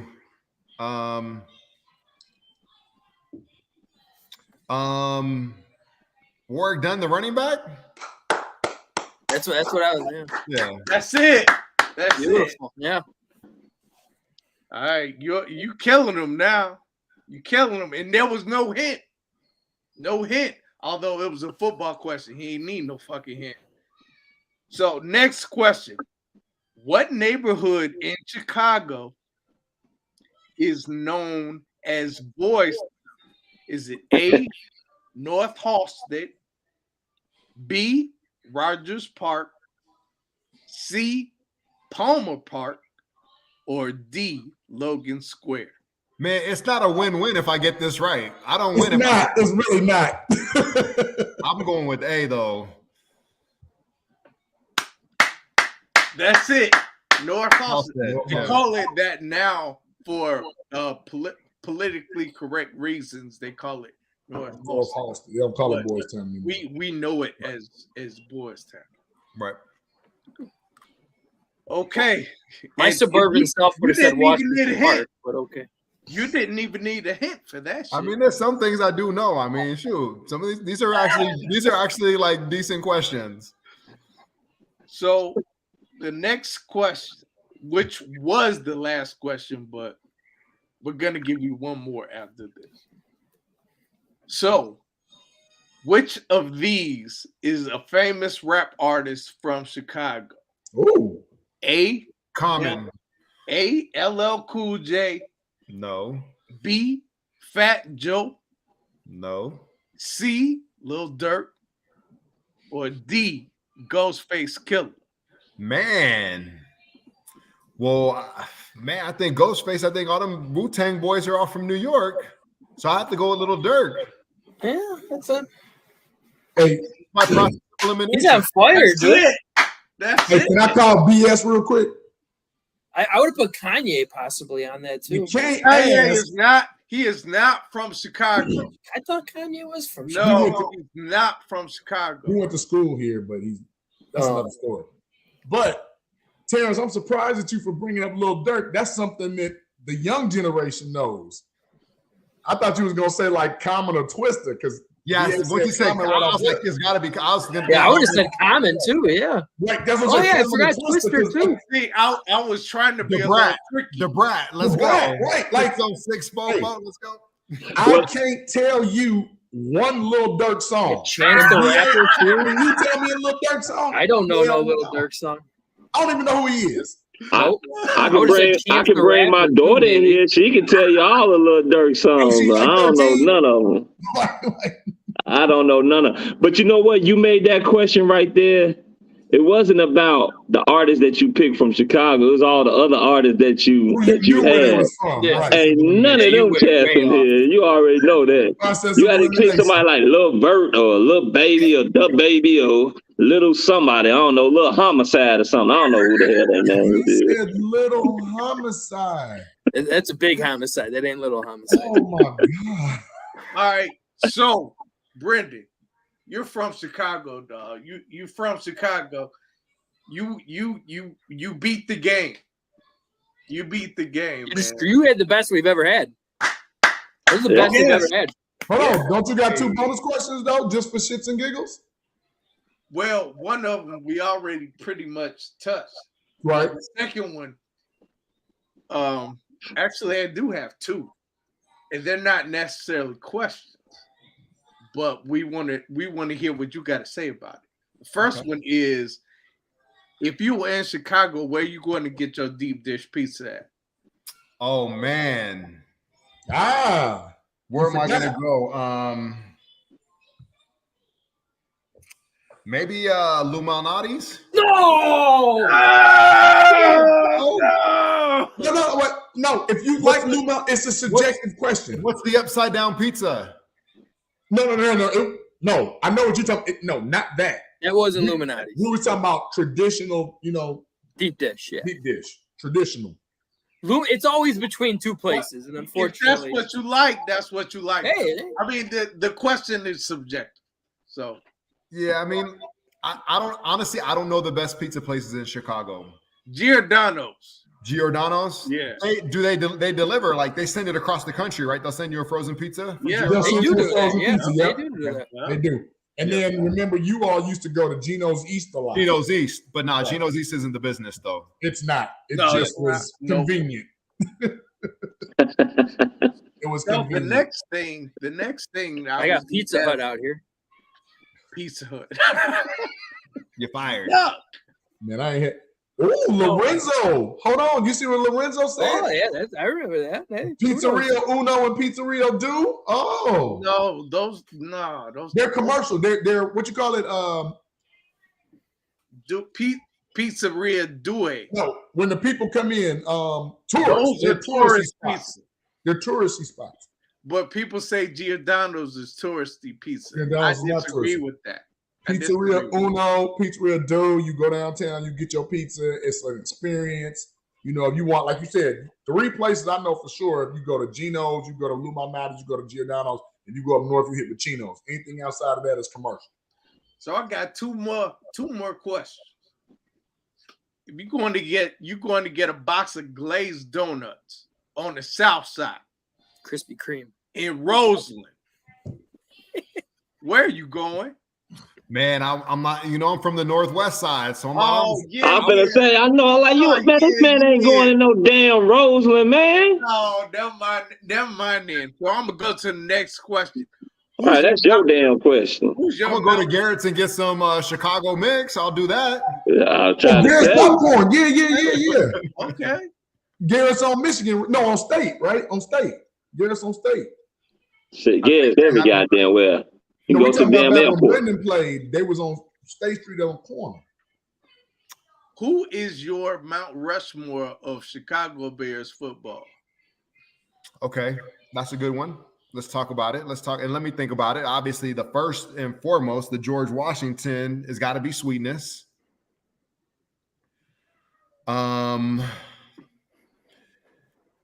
Let's go with, man, you got to put Ditka in there for sure. Player and coach.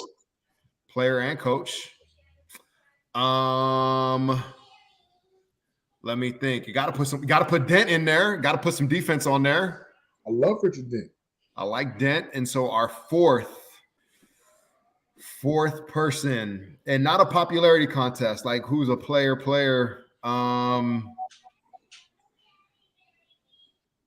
Man, this would be a tough one, but it's probably got to be Brian Urlacher. I agree. Not mad at that. I was gonna say it's between Urlacher, Butkus, or Singletary, right?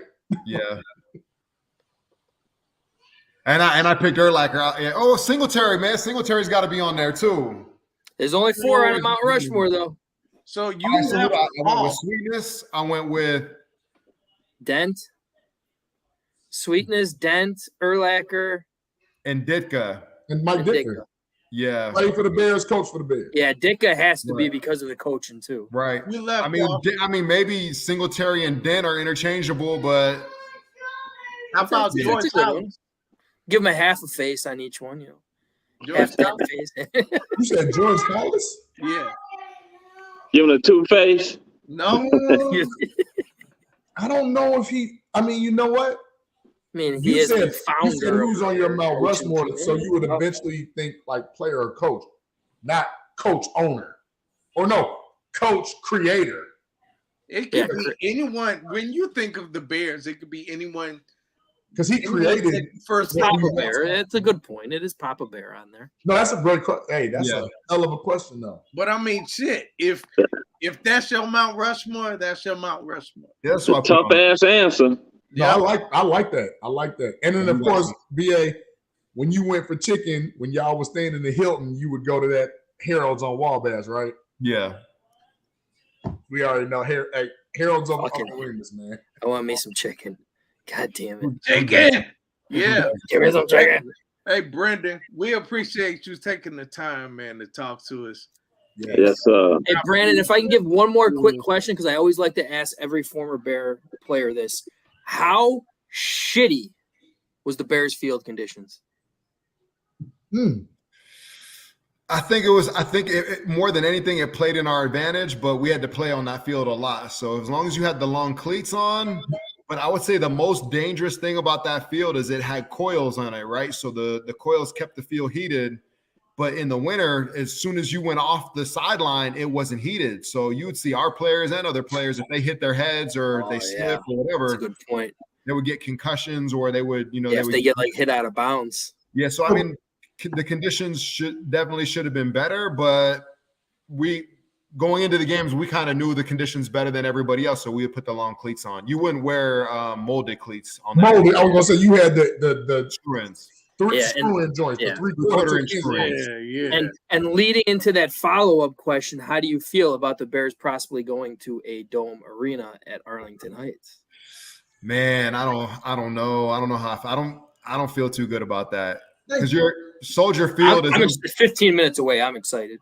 Yeah, I mean, ultimately you have to go where you can put the best facility, and if they're going to do it, and put a whole town like the around it and all that, it could end up being a better experience. But it's hard to beat being right there down by all the museums and off of Michigan and all that. But I'm also very traditional with it too, and I love that the current Soldier Field is built around built inside of the old Soldier Field. So, and as much as I do, BA, I agree with you 100% on that. But if Chicago isn't willing to sell the Bears the rights to the stadium, why would the Bears stay? Yeah, it's an embarrassment. It's have to make sense too, right? So yeah, it's an embarrassment. Yeah. All right, BA. Well, I hear the shorty in the background, so we're not gonna keep you any longer, man. But make sure you follow us on IG, man, and check us out. Check out our page, man, and see all the guys that we talk to and how much fun we have, man. Because we're gonna want you back. Yeah, man. Terrence, thanks for sending me a message. Thanks for inviting me on the show, man. I really appreciate it. Anytime I got a chance to connect with the hometown and the home team, I'm always game to do it. It might take me a little while, but I really appreciate you reaching out. And obviously, I love all my fans and I love my city. So anytime we love you here, man. Reconnect. We always love you here. Especially, BA, if you got some time during the upcoming season, we would love to have you on and get your perspective. We would love that. Yeah. For sure. Yep. All right, man. Well, all right, gentlemen. Thank you. Right. Thank you for coming on. I'll let you, man. All right, brother. Yep.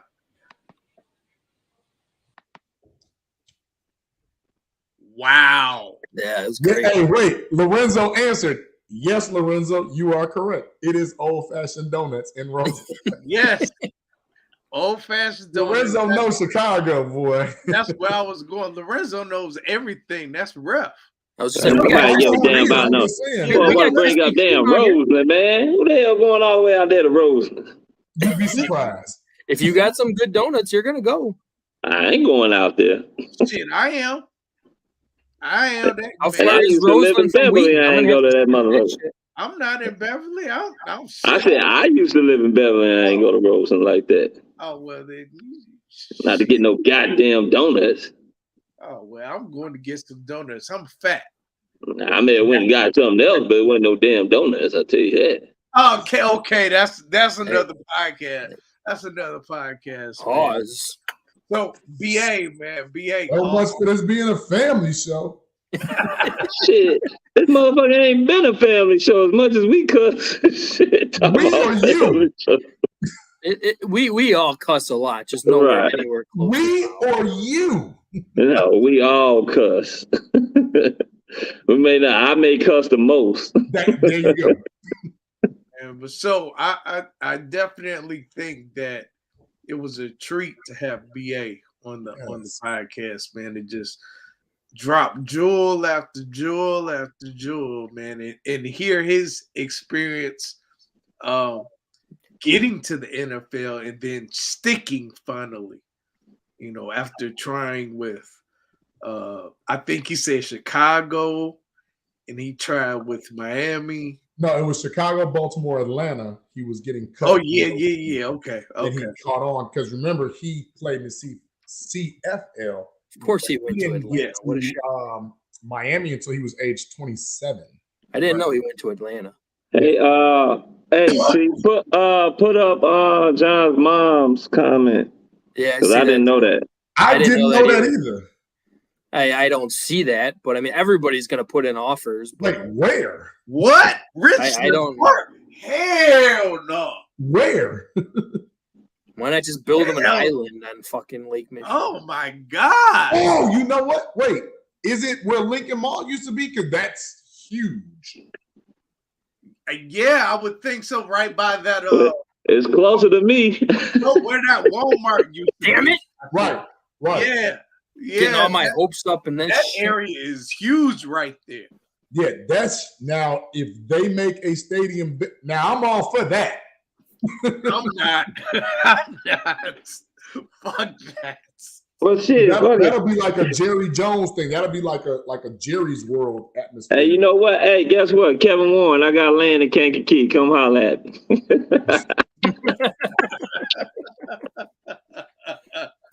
Come holler at me. Make me offer I can't refuse. Shit. One hotel. Hey, put up Anthony's comment too, because I heard that same exact thing too about like a half hour ago. That they are in conversations to make a trade with Justin Houston right now. A trade? Trade, yeah. It might be a sign and trade. I'm not sure if they do that in the NFL. Well, here's the thing. I want to know what his contract value was because remember, he just left the Chiefs to go to the Texans. He just got a contract. So is this one of those trade things where Houston is going to take up, pick up some of that contract so we can get him because he just recently got that contract? He a little long in the tooth, ain't he? God damn. He's out there, but he's still very productive. He's productive, but he's getting there. You said long in the tooth. Long in that tooth. He's losing that one. Way down. Mom and Lorenzo said, yeah, about right off where the Walmart used to be. It's a lot of space out there, bro. Yeah, it is. It is, but it's also far as hell. 20, shit, what you think? I would rather go to Arlington. I would rather go to Arlington. Hell no. I would rather drive to Mr. Park than Arlington any day. I would rather go to Arlington. Arlington here. Naperville is only 5 minutes away. I'm talking about Naperville. 57 South straight shot, no traffic. Man, stop playing with me. It's traffic every Bears game. What do you mean? I said 57 South to Richmond Park area. That it's like 4 freaking lanes. But if it's a Bears game, you know it ain't gonna be no traffic. It'll be better than driving to Arlington. You ain't lying. We have to get on 290. Hey, we gotta pay some tolls in that motherfucker too. You get on the metro. Not to go to 57. No. Right there. No, I know not to go to 57. I'm talking about to get my ass to Arlington. Wait a minute. Can we address this? Do you guys think the Bears are going to win 2 games this year? That's just. I don't think that's a serious question, man. Oh, going to win games this year. He's not going to win that first 2 games. Okay. Yeah, the 2 threw us all off. I kind of looked at that a little bit too. I thought you were just saying games. That's still not a serious question, though. The Bears are not going to go 0 for 17. No, he's more meaning, do we think that we're going to have a good team this year? It's kind of like what he's saying. And we all picked early on in this. I still stick by mine. I think they're a 500 team. I know JB hates the coach, so he's only going to go 7. And you know what? This is a perfect segue into our posted note. Let me pull that up because we had a I don't know if you all saw it, but we had a posted note like a couple days ago. But Ma said on the other side of the Walmart in Richmond Park. That means it's all field over there. Yeah, so it'll work out.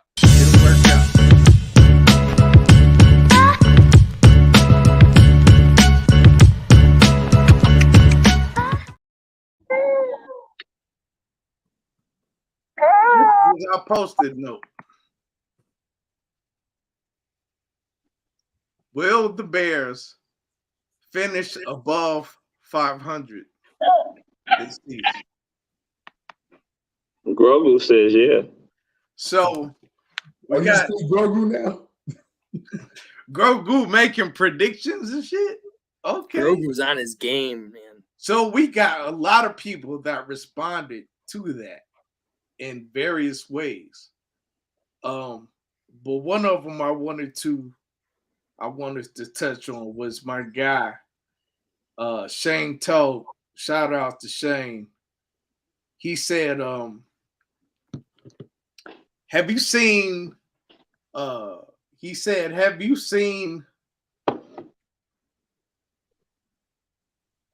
wait a minute, let me put on my glasses.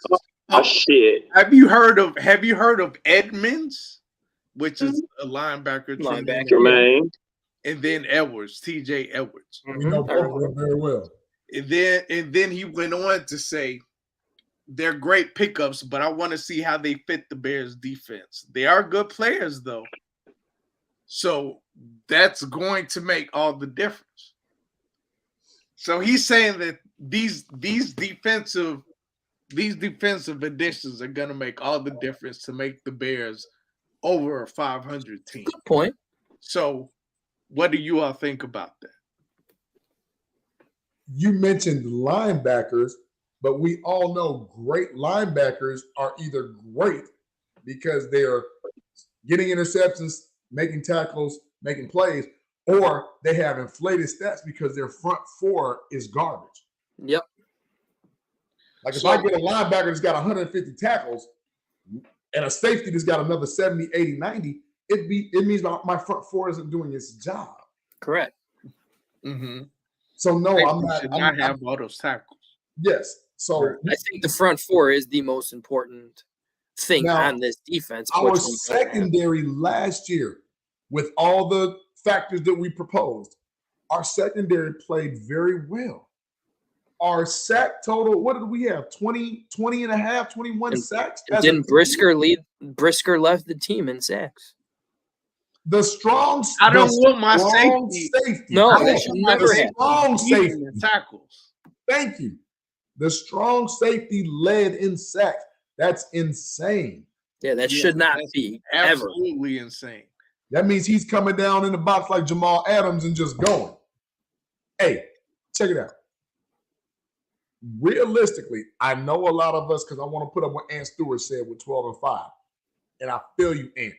But can we please, for the rest of us, can we put up the schedule of who the Bears are playing and be realistic with who we're playing? I think we still have it.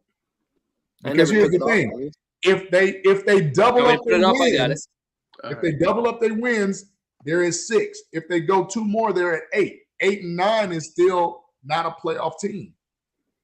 According to who and what division?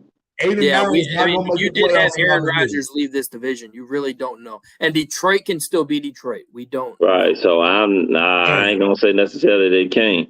It won't be a division like that. I'm going to bet you all on this bottle of your choice that has no bearing on what we're trying to do when we say if the Bears are 8 and 9, they can make the playoffs in this division.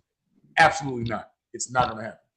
What you mean it's not going to happen? So you that faithful in Detroit?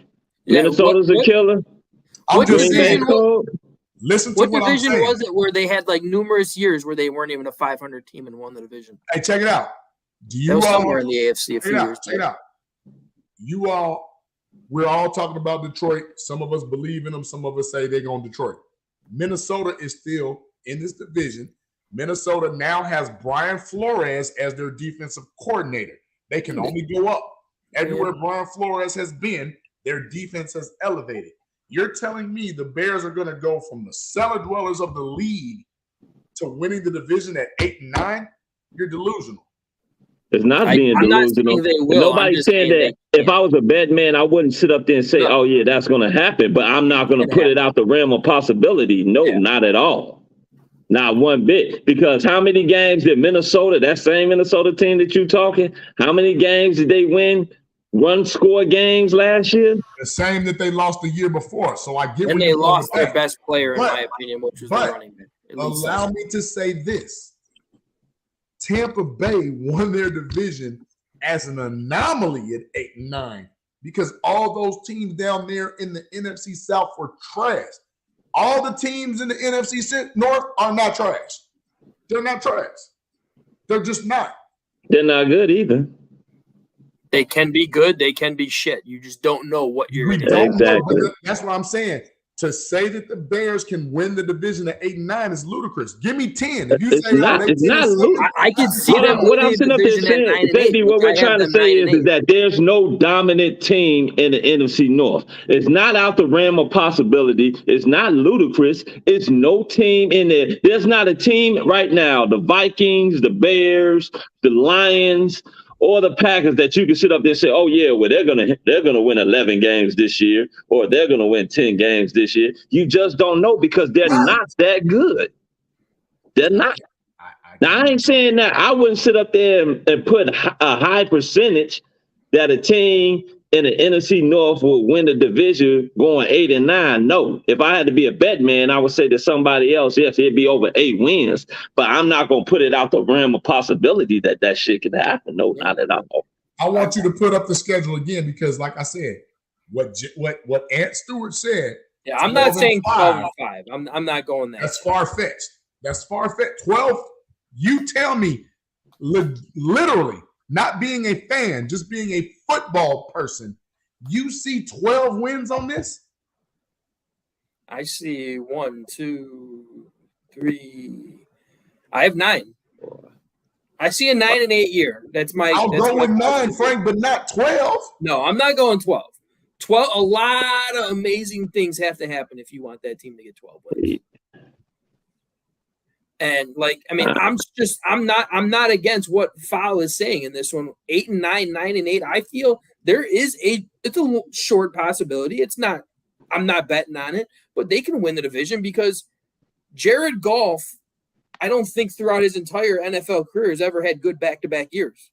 He had a good year last year. After that, when he had a good year with the Rams, he sucked the next year. It's just people figure him out, figure out the system, and he sucks. Kirk Cousins is still the biggest freaking piece of shit out of mostly all NFL quarterbacks. I can't stand the guy. And quote me on this right now. 4,000 yards and 30 touchdowns. Quote me on this right now. Justin Jefferson is going to ask for a trade by midseason. What? Yes, because Kirk Cousins is a freaking piece of crap, and he doesn't want Kirk Cousins as his Their problem last year was defense. They addressed that with Brian Flores. And they took a big hit when they lost their other best productive offensive player. Brian Flores, the Brian Flores pickup was a good pickup. Now I'm not going. But this is the thing. I'm not going to sit up there and say in his first year that the man going to take them from being a bottom defense to a top defense. No, he may make them respectable. They don't have the weapons on that defense to make it a top defense. They'll be better. Yeah, they'll probably be better, but it's going to take some time. Like prime example, they'll go. Vic Fangio is over there in Miami. Yeah, I wanted them to bring Vic back. Like, sorry, Alan Williams, we gonna go ahead and go get Vic back. Hey, Vic, we need an extra man. Come on home. Just to throw another team out there to all these freaking morons, we'll just say, because I don't want to swear too much, who think Jordan Love is going to be better than Justin Fields. Just shut up. Shut the hell up, people. My God. But he's not going to Can we get a Packer fan on here again so I can slap the shit out of him? He's not going to be trash like some people are. He's going to be trash. No, that's the thing. He's not trash. He is going to look exactly like the Packers garbage. That's the fandom in you. Yes, for real. That is the meathead fan in you right now. Trash. Jordan Love is not going to be trash. He is going to have more interceptions than touchdowns this year. Hey, if I'm not mistaken, Seattle and the Lions had the same record, 9-8. If Seattle doesn't win that game, the Lions beat the Packers with Aaron Rodgers. The Lions would have been in the playoffs. Don't sleep on them because of their past. This is a new regime. You have to sleep on them. NFL Pro Bowl caliber coaches on their team. Until the Lions can prove to you that they can be a consistent football team, I have to bring up their past. Well, I'll put it to you like this. How many times and how many NFL analysts out there still look at the Chicago Bears past in quarterbacks, which is why they still pick Justin Fields as a bottom or top 25 quarterback. No. Be specific. That's Colin Cowherd being an asshole. No, that ain't just Colin Cowherd. There's some other guys being assholes too. There's quite a few out there. That's him specifically because everybody else is expecting Justin Fields to either go the Jalen Hurts, Josh Allen route or the Johnny Manziel route. Well, I'll put it to you like this. It's just this simple. I do hope that what Frank said does come true, that Mr. Love does throw more interceptions than he does touchdowns. And speaking of Moore's, let's go ahead and get a Moore's commercial going.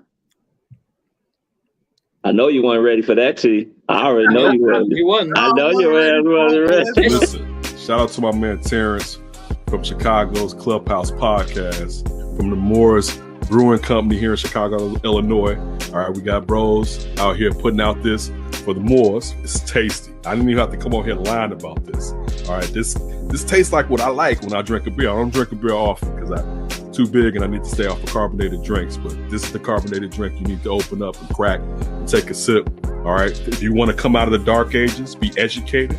All right, get you some of this Moore's brew right here. It's definitely tasty. You can get it in Kimbark and High Park. Whoa. I thought we were a team. Where's Mines? And when are we getting in Tempe, Arizona? I guess we're going to have to find out, man. But everybody out there, for here in Chicago, go to Kimbark and pick you up some Moore's.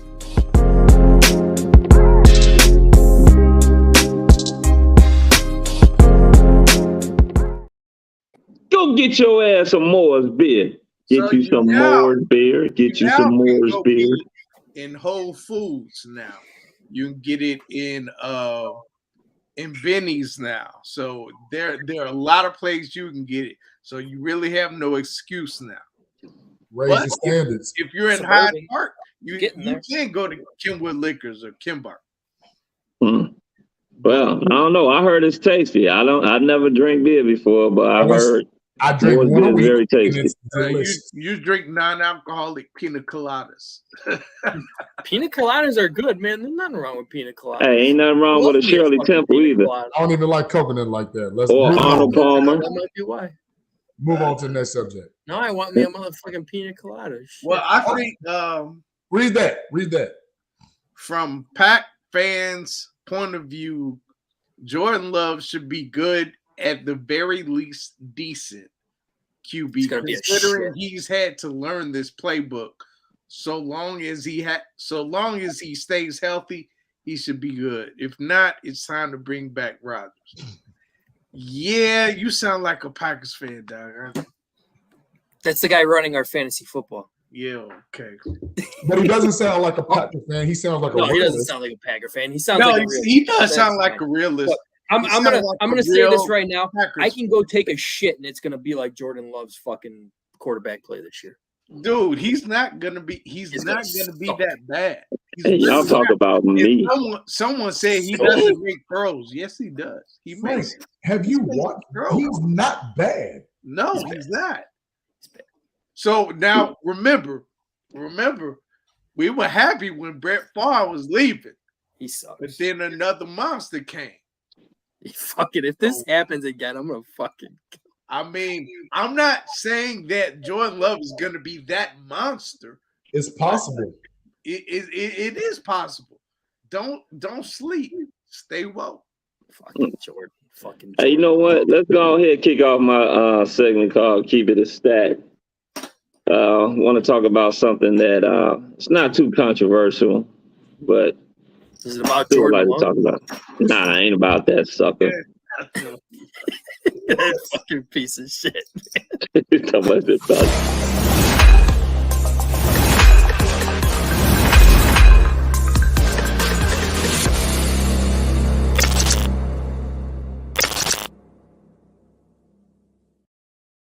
Now, keeping it on a stack, I would like to talk about ownership, particularly owners that have more than one organization that they own in professional sports. I think there should be something against that.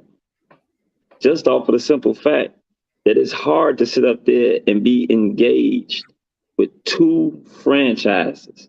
You got a couple owners out there like that. You guys help me out. You got Reisendorf, who owns the Bulls and the White Sox.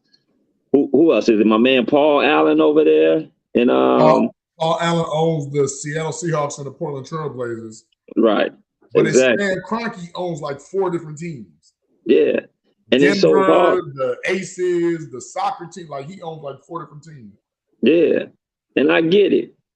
Who are we to sit up there and tell them that they can't own more than one franchise? It ain't our fucking money. No, it's not. But it is our money that's being spent on these teams. And a lot of times, as you see, that those teams, both teams really are competitive at the same damn time. You look at the goddamn Bulls and the Sox shit. Reisendorf don't know what the hell he doing. He ain't got too many good years left on him, which is unfortunate. Never wish death on a man. But still, you should sit up there and at least sell one of those franchises. Because right now, you're robbing the fans of Chicago. You're cheap. We always knew that. I always knew that your ass is cheap. But now you're putting out a poor product. You come back. And then one thing that Reisendorf, I do have to sit up there and say, he is a loyal person. Maybe loyal to a fault because he does keep people in there for far too long than he should. The GM Rick Hahn started out good.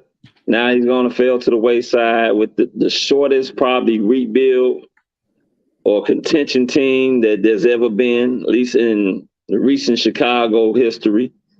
You know, the Sox supposed to have been competing for World Series last year, this year. This year, right now, they damn near close to 20 games under 500. Then you got the Bulls. You went out, you hired the guy that's supposedly supposed to have been the dude that brought in the Joker from Denver. You sit up there and think that he's going to come in and change. So his first couple of drafts, he drafts Pat Williams. Still hasn't shown us shit. Dalen Terry can dance his ass off on the sideline. Can't hit a fucking jumper to save his life. Showed that in Summer League, too. Yeah. Drafted Julian Phillips, 2nd round pick. You know, and still to this day, I don't mind the Vooch trade. Vooch trade was a good trade to me. What I do mind is that you never brung in anybody to help Vooch. That power forward position is still fucking haunting us.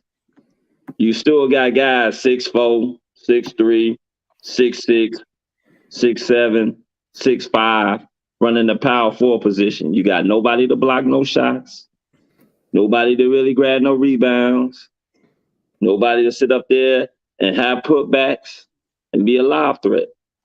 And we're fucked. And the point guard position, ever since Derrick Rose has been hurt, has been fucking us. Jerry, sell one of the franchises. If you want to do us one big solid, sell both of them motherfuckers.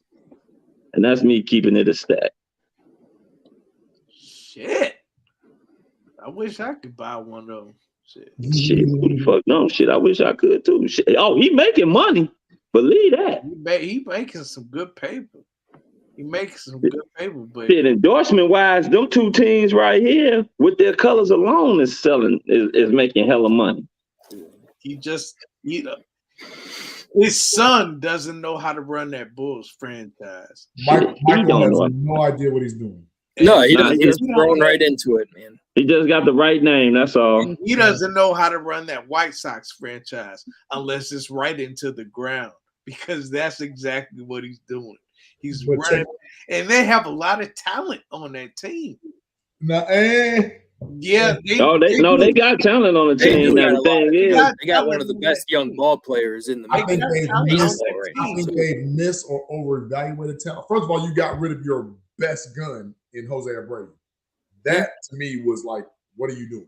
I wouldn't say your best gun. He was probably the guy that sit up there that kept a lot of them guys in check. But he was your average guy, your RBI guy, and your home run guy. Yes, he was. He was probably that guy. RBI, yeah. Average, that would have been probably the last, I want to say 3 or 4 seasons. That's probably been TA. Yeah. I'm saying as far as did everything. Your top 5 and everything on the team. Jose Abreu was a very damn good all-around baseball player and a great leader to have in the locker room. And it did hurt. It absolutely killed them. The Rick Hahn thing ain't working. The Renteria thing before ain't working. None of this is working. Kenny Williams is not working. Kenny Williams, if you don't sell the team like Fowl just said, you need to clear house, swallow your freaking pride. The first thing you do is you do whatever you got to do to get Ozzie back as manager. That's one. Yeah, that won't happen, unfortunately. Second thing you do, I'm just telling you if you want to win. Yeah. Because remember, there's a lot of Latin exposure on this team. Why not get somebody that's fiery and knows how to win and talk to his people? 2, if you can't go get Joe Madden, if you can't go get Theo Epstein, why you don't go get Ken Griffey Jr. to be general manager? Like, think outside the box on some player type stuff, not just getting people that are supposedly baseball guys. Because when you watch the Bulls, same regime as far as ownership, there's the same problem. You brought in AK thinking he's the next great thing. AK didn't draft Joker. AK was an assistant GM/scout that helped find Joker. Mm-hmm. But when he's the same thing that happened with Matt Nagy, he can't do it by himself.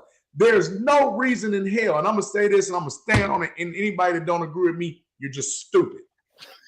Damn. Bulls said you needed a point guard, and you drafted Patrick Williams instead of Tyrese Halliburton, you're dumb. You're dumb. No complaint on me for that. There's no other conversation to be had. You drafted somebody that's Kawhi Leonard-esque to play the power forward position with a 6'10", 6'11" pick and pop shooting center. Yeah. Wait, what? What are we doing here? How does that even marry up?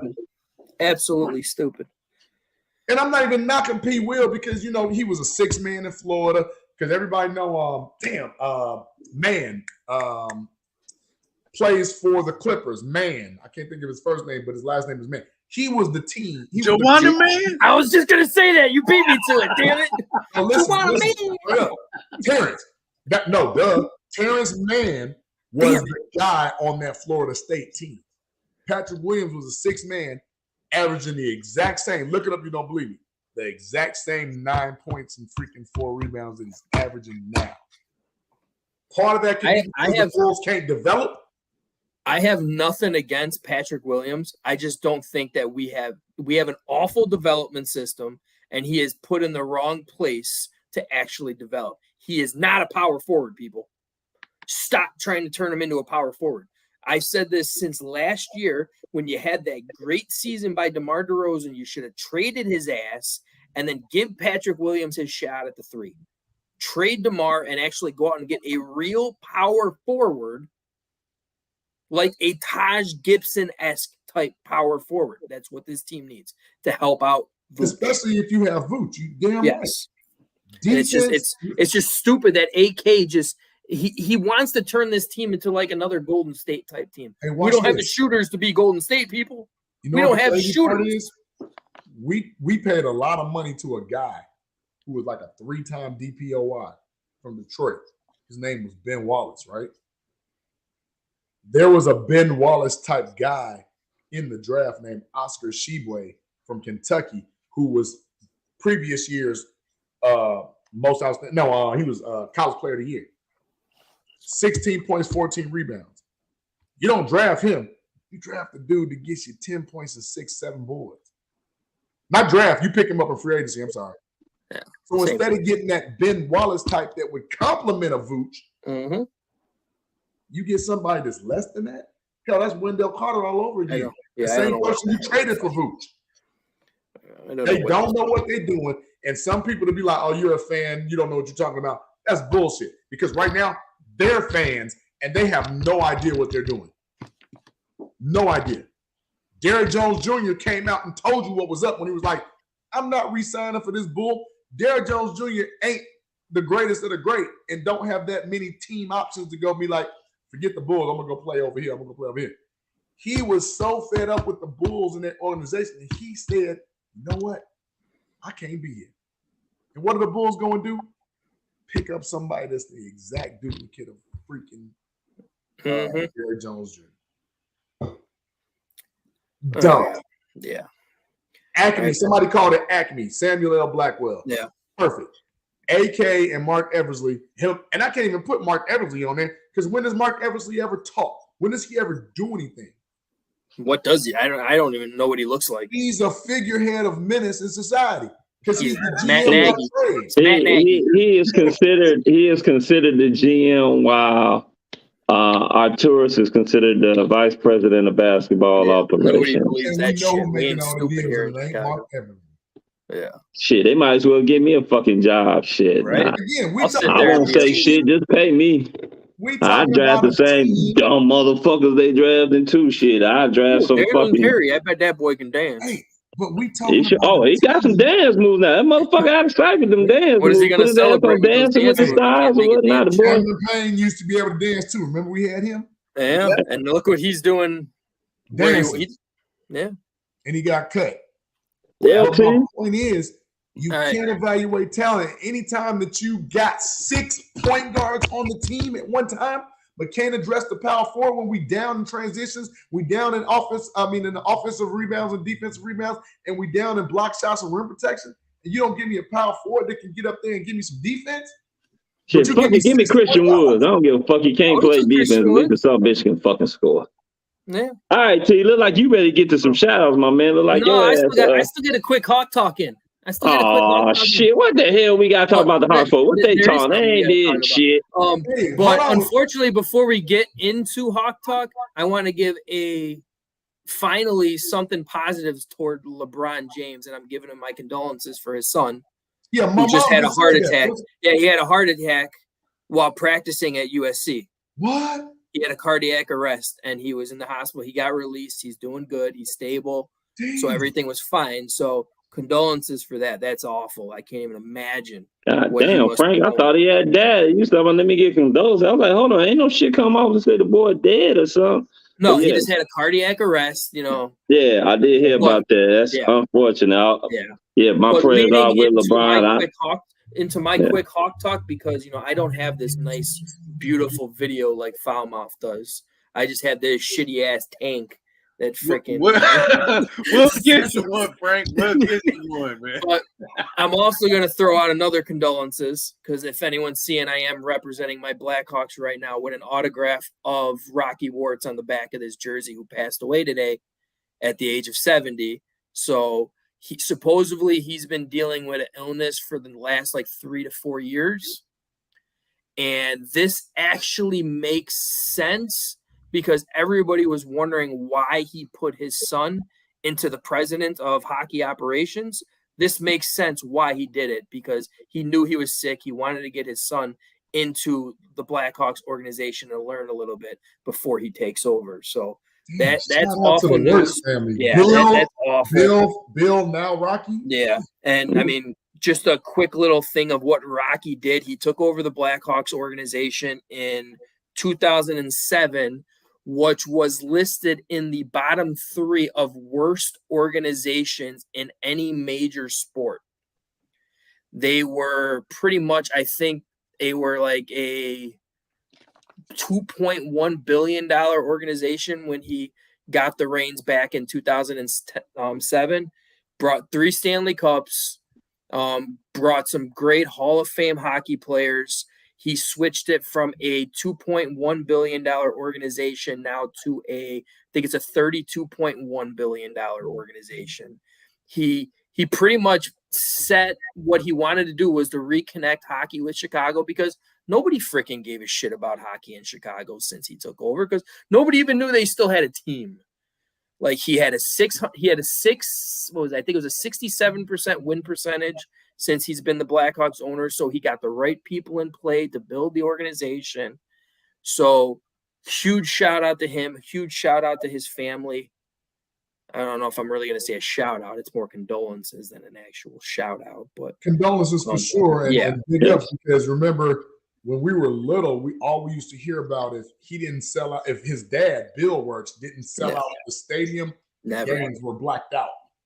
Yeah. And it was weird. I don't understand what the hell he was thinking when he said, well, if I don't play them on TV, more people will come to the game. That's like something Jerry Reinsdorf would fucking say, for God's sakes. That's just the stupidest thing you can think of. And Rocky Warts knew that when he took over. The first time he took over in 2007, he immediately put all 82 games aired on TV. Started getting his own channel for the Blackhawks and everything. Took it to a whole new level.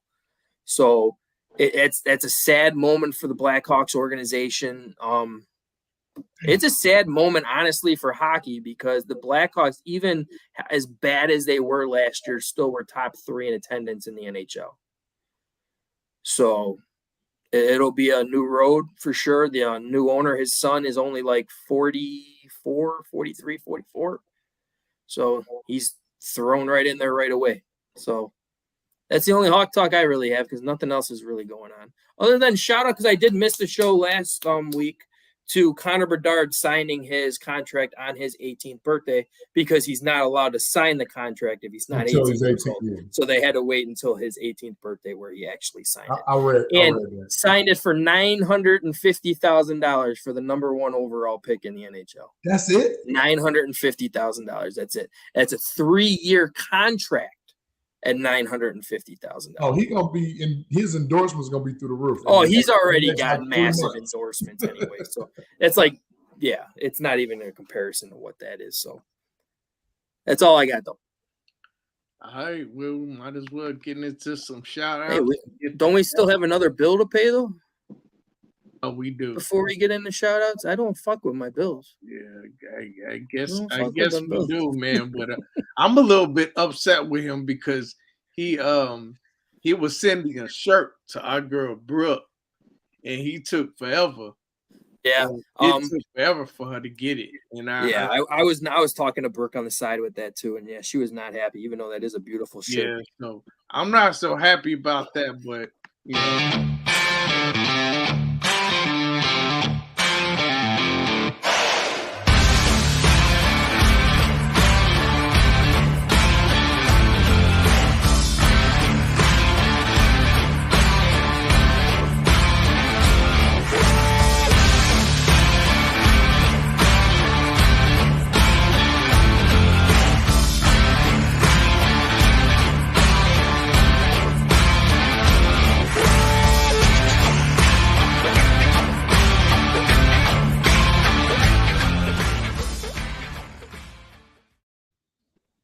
That's right, ladies and gentlemen. Go get you some in the zone gear, fellas. You love to see your women in them tight ass in the zone spandex. Hey, I'm not defending you when your wife yells at you again.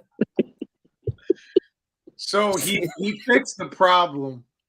He told me that he fixed the problem as far as like getting the shirt 2 months later after you order it. So hopefully that won't happen again. It was the first one that he made too, though. So make sure you all order the shirt, get the shirt, wear the shirt, tag us in the pictures. We'll get you a pack of Moore's beer or something. But make sure you I don't even get that shit. Make sure you get the shirt, wear the shirt, tag us in it. And yeah. And we might have some more surprises coming up. Bang bang. Yeah. So, with all that being said, I guess maybe we should get into some shouts. Grogu, you want to go first? Grogu. I wish he can say like, fuck AK. Fuck he said you want to give a shout out to the Mandalorian, Ahsoka, and Luke Skywalker. Everybody helped him become a young Jedi in Mandalorian. Well, I guess you follow up after him. Yeah, I follow up after him. Well, first of all, I want to give a shout out to our special guest, Bam, today. Ayanbedejo came on, one of the best special team players to ever play the game. Man, a great human being. Just having the opportunity to sit down and conversate with him. He showed us love. Came on to the show, rocked it with us for about a good hour and 30 minutes. You know what I'm saying? Even had the little shorty. I wish he would have brought a little shorty onto the platform, but it was all good. I also want to give a shout out to, on a serious note, I'd like to give a shout out to LeBron James and the James family for what's going on with his son. I know we don't like LeBron James too much, but that's the basketball player. But this right here is real life, and I'm praying for his son and a speedy recovery. Hope it doesn't damage anything as far as with him having the ability to play the game of basketball. I also want to give a shout out to the kiddies who fucking up because of the fucking summertime and they ain't got school. So they're walking their ass through this place back and forth. Let me see. I want to give a shout out to you three brothers, T. Nick, Frank the Tank, JB. Once again, Tuesdays is always fun with you brothers. I want to give a shout out to the chat. The chat was live tonight. Everybody chiming in, talking about the rise in Dorf and his situation. Talking about our beloved Chicago Bears and Bulls. Fuck them Cubs. And even the little hockey team over there. That little hockey team over there. Oh, remember to always like and subscribe. Like and subscribe. I'm sorry, surprise.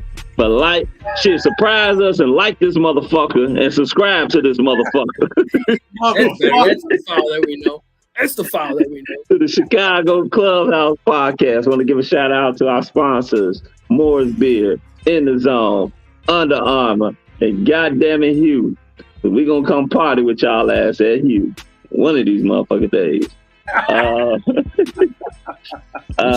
Shout out to Summertime Shy, and shout out to my fiance because I'm about to go to bed. And other than that, shout out to my mama. I know you're out there somewhere, mama. I know you don't watch as much as you want to, but shout out to her, my sister, and my babies, and I'm done. You're all a bunch of fucking assholes. That wasn't me. That wasn't me, dude. My hands are up, dude. You're a fucking asshole. That's what it is. Shout out. Hey, make sure y'all go to Disney Plus and watch my boy Grogu here on The Mandalorian, baby. All right? Check it out. I'm done. Yeah, I thought the violin was about to come and play into that one. Nah, that's only for cheap. All right. Just to piggyback on you with the LeBron James things, we're always that person who's gonna rip on that freaking clown when it comes down to the GOAT debate and all that, because there is no debate. I'm sorry, it never will be. We will have a show like that eventually, right, JB, where somebody wants to come on and debate us with shit like that, because you ain't gonna win, that's for sure. But when it comes down to a situation like this is outside of fat basketball, something completely different. I wish nothing but the best for your son, man, and for you and your family. It's probably the first positive thing I've ever said about that freaking guy. I hate that I had to say it, but I have to. Shout out to, like I was saying, with the Rocky Warts and the Blackhawks organization for what happened there. Honestly, shout out to the chat. Chat was lit. BA, man, that was a great guest. Start to finish, he had nothing but great things to say, great insight and everything. And shout out to, I believe that was the best we've ever had as far as the Chicago questions that we have ever asked anybody. I mean, he pulled out a 9 out of 10. I don't think anyone's even gotten a 7 out of 10. I think it's the best. So huge shout out with that. Shout out to you three. Love we're doing Tuesday nights with you guys, man. It makes it so fun, so entertaining. Bears organization, get it done in Arlington because I want you guys 15 minutes from me. Don't do it. Kankakee. Do it. I got land, damn it. Yeah, why don't you go fucking do it in Peru or some shit? Build an island on Lake Michigan all through fucking the Bears. That'd be badass. Other than that, comments lit. Start to finish. JB's mom always loves. I still want to have her on the show once. I'd love to see her come on. But you'll make that happen, JB. Yeah, make it happen. With next fan appreciation night, have her come on. Absolutely. Talk to her. I will actually. I got her as a friend. I'll talk to her. Other than that, that's all I got. Next message. It's on me. Shout out to my brothers. Tuesdays is always good to me. We can never shout out that enough. Frank, T, Chris, Grogu, love doing this. It's more of a passion, right, than an obligation. Love being on there with Tuesdays with y'all. You know what I'm saying? Shout out to BA, Brendon Ayanbedejo, like for real. When I'm talking special teams guru, and we use that word very loosely around here, guru, he's the prototypical. He's the guy. And shout out to him for actually, I know he left with us, but he got him a ring. He was in the Super Bowl with us, left us and won with Baltimore. Shout out to him. Chicago raised, Chicago born, Chicago bred. Brendon Ayanbedejo. Love to have you back. Shout out to that brother. Now as for the chat, now we do. You might have to get the violin out for me and do as best as I can. And Stewart, always a P1, thank you for checking in. Juanita Motti, thank you for checking in. Demond 1599, love to have you.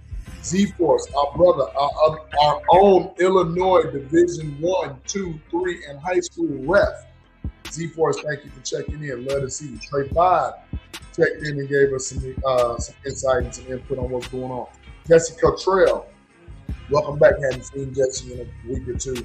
Lorenzo Clemens, Big Ten rep. Chicago guy, love Chicago. Thank you for checking in. Always dropping nuggets, knowledge, and insight. Thank you, Lorenzo, so much. I also want to go deep into some of our other guys that came on a little late. I didn't get to see my man Bullets tonight. Bullets, I know you're probably working. But shout out to you too. I believe, he's one of our P1s out there in LA. Samuel F. Blackwell. on point. Antonio Conchola, on point. These brothers are always chiming in with good takes, good insight, great questions. Every guest, every segment that we have going on. Shout out to Loki Del Rivera down there in, I believe, Mexico City or Monterrey. I can't remember, but down there to our brothers and our friends down there in Mexico. Thank you, Loki, for checking in. And last but not least, we only got one person that's watching the show. I know it's my mother. Thank you, Miss Sandra, to what they respect me and letting me call you. I just call you Ma. So thanks, Ma. Love you. Appreciate the love. That's all I got. All right. Well, I'm not gonna repeat anything that you all said. I'll just say that thanks to everybody in the chat. If you did not say anything in the chat, but you're watching, yeah, you're officially a lurker. You're a loser. Oh, lurk. Hell for love. Hell for love. We appreciate y'all watching anyway because you put up with our foolishness. And I want to give a big shout out to BA for coming on the podcast, man. Dropping jewel after jewel. And yeah, he said it right. He was definitely the best tackler on special teams that I've ever seen in my lifetime. I can't speak about when I wasn't born, but in my lifetime, yeah, that was the dude. The best tackler. He was always one of the first people down the field. He was a dope blocker, a killer blocker, and like we were saying, Devin Hester. I mean, Devin was a monster, but I don't know if he would have been as much of a monster if it wasn't for Brendon. So, big shout out to him for coming on the podcast. Big shout out to him for everything that he did for the team. And yeah, big shout out to my guys right here. It wouldn't be no show without Foul Mouth, Frank the Tank, and JB the Statman. It wouldn't be no show. So these are my brothers, man. Appreciate y'all. What else I got? Hey, one shout out we did not give actually. Bears are in training camp now, aren't they? Didn't they report today? We never even brought that up, man. Yeah, it wasn't too much to bring up today. Next week will be a lot better when it comes. Yeah. The fact that it happened today is exciting. It's exciting that it happened. Deal yet? Let them get settled and do some shit. Let them do Ads some on. shit. Yeah. But man, I can't wait until the season. Then we really have something to talk about. Yeah. Oh my God. And we really gonna have some great guests too. It's gonna be all football all the time. It's gonna be tough keeping it at 2 hours, that's for sure. Yeah. Dude. Hey, ain't gonna try. 2.5 and we don't have anything to talk about. Right. Grogu agrees, man. Look at that. Y'all be making up shit to talk about. Hey, it sounds good though. But yeah, man. So shout out to the sponsors. But we're gonna step that game up a little bit. We might have more, no pun intended, but we might have more sponsorship and advertising coming in. So y'all might see some new names like, what the fuck is that?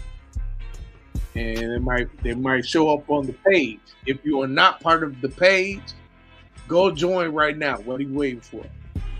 Chicago Clubhouse Podcast on Facebook, at Chicago Clubhouse Sports on Instagram, Shy Clubhouse 11 on Twitter. Also, we are on Threads. We are on Threads now. So go jump on Threads. Shit. I think. Oh, one last thing. We having the pizza party. Giordano's Pizza Party, August 5th. Saturday, August 5th, on 13th and 13th in Michigan? Michigan, yeah. Yeah, 13th in Michigan, 2 p.m. That's the day before the Family Fest at Soldier Field. But I'll be talking about it for like the next week. So if you miss it here, you'll get it again. But yeah, so I think that's about it for me. I ain't got no more to say. Y'all got anything else y'all want to say? Make sure you give Grogu his baba. Oh, just make sure to go to YouTube. We are trying. Thank you all for watching and viewing on Facebook. We are trying to move on to YouTube. It's a better platform, and we can move. We can grow this. So everybody chiming in on Facebook, we love you and appreciate you. We ask to please like and subscribe and convert over to YouTube for your Chicago Clubhouse podcast notifications. Yes. Fucking right. That's right. YouTube. Eventually, we will be leaving Facebook and we'll just be on YouTube, just strictly YouTube. And we will have more content aside from just the show tonight. We will have more content. So, yeah. So YouTube, baby. Yeah, that's where it's also check out She Said What She Said and Plunk. Plunk will definitely give you more baseball insight than we do. We just mentioned it. Yeah. Our team sucks, so we don't have much. They get a little bit more detailed into why they suck, so it's good to know. But fucking goddamn baseball. Yeah, Chance put Grogu to sleep. Yeah. Bye. Shit. That motherfucker gone. So anything else y'all want to say? Nah, if y'all, hey. This has been a Chicago Clubhouse Network production. Like and subscribe on YouTube. Oh, yeah. You know what I forgot? You got to decide whether you're a wolf or a sheep. Wolves like and subscribe on YouTube. That's it. Wolves like and subscribe.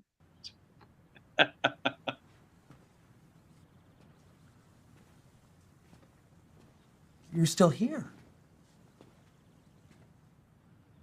It's over. Go home. And good night, Canada. Good night, Lebanon. Canada. Alaska.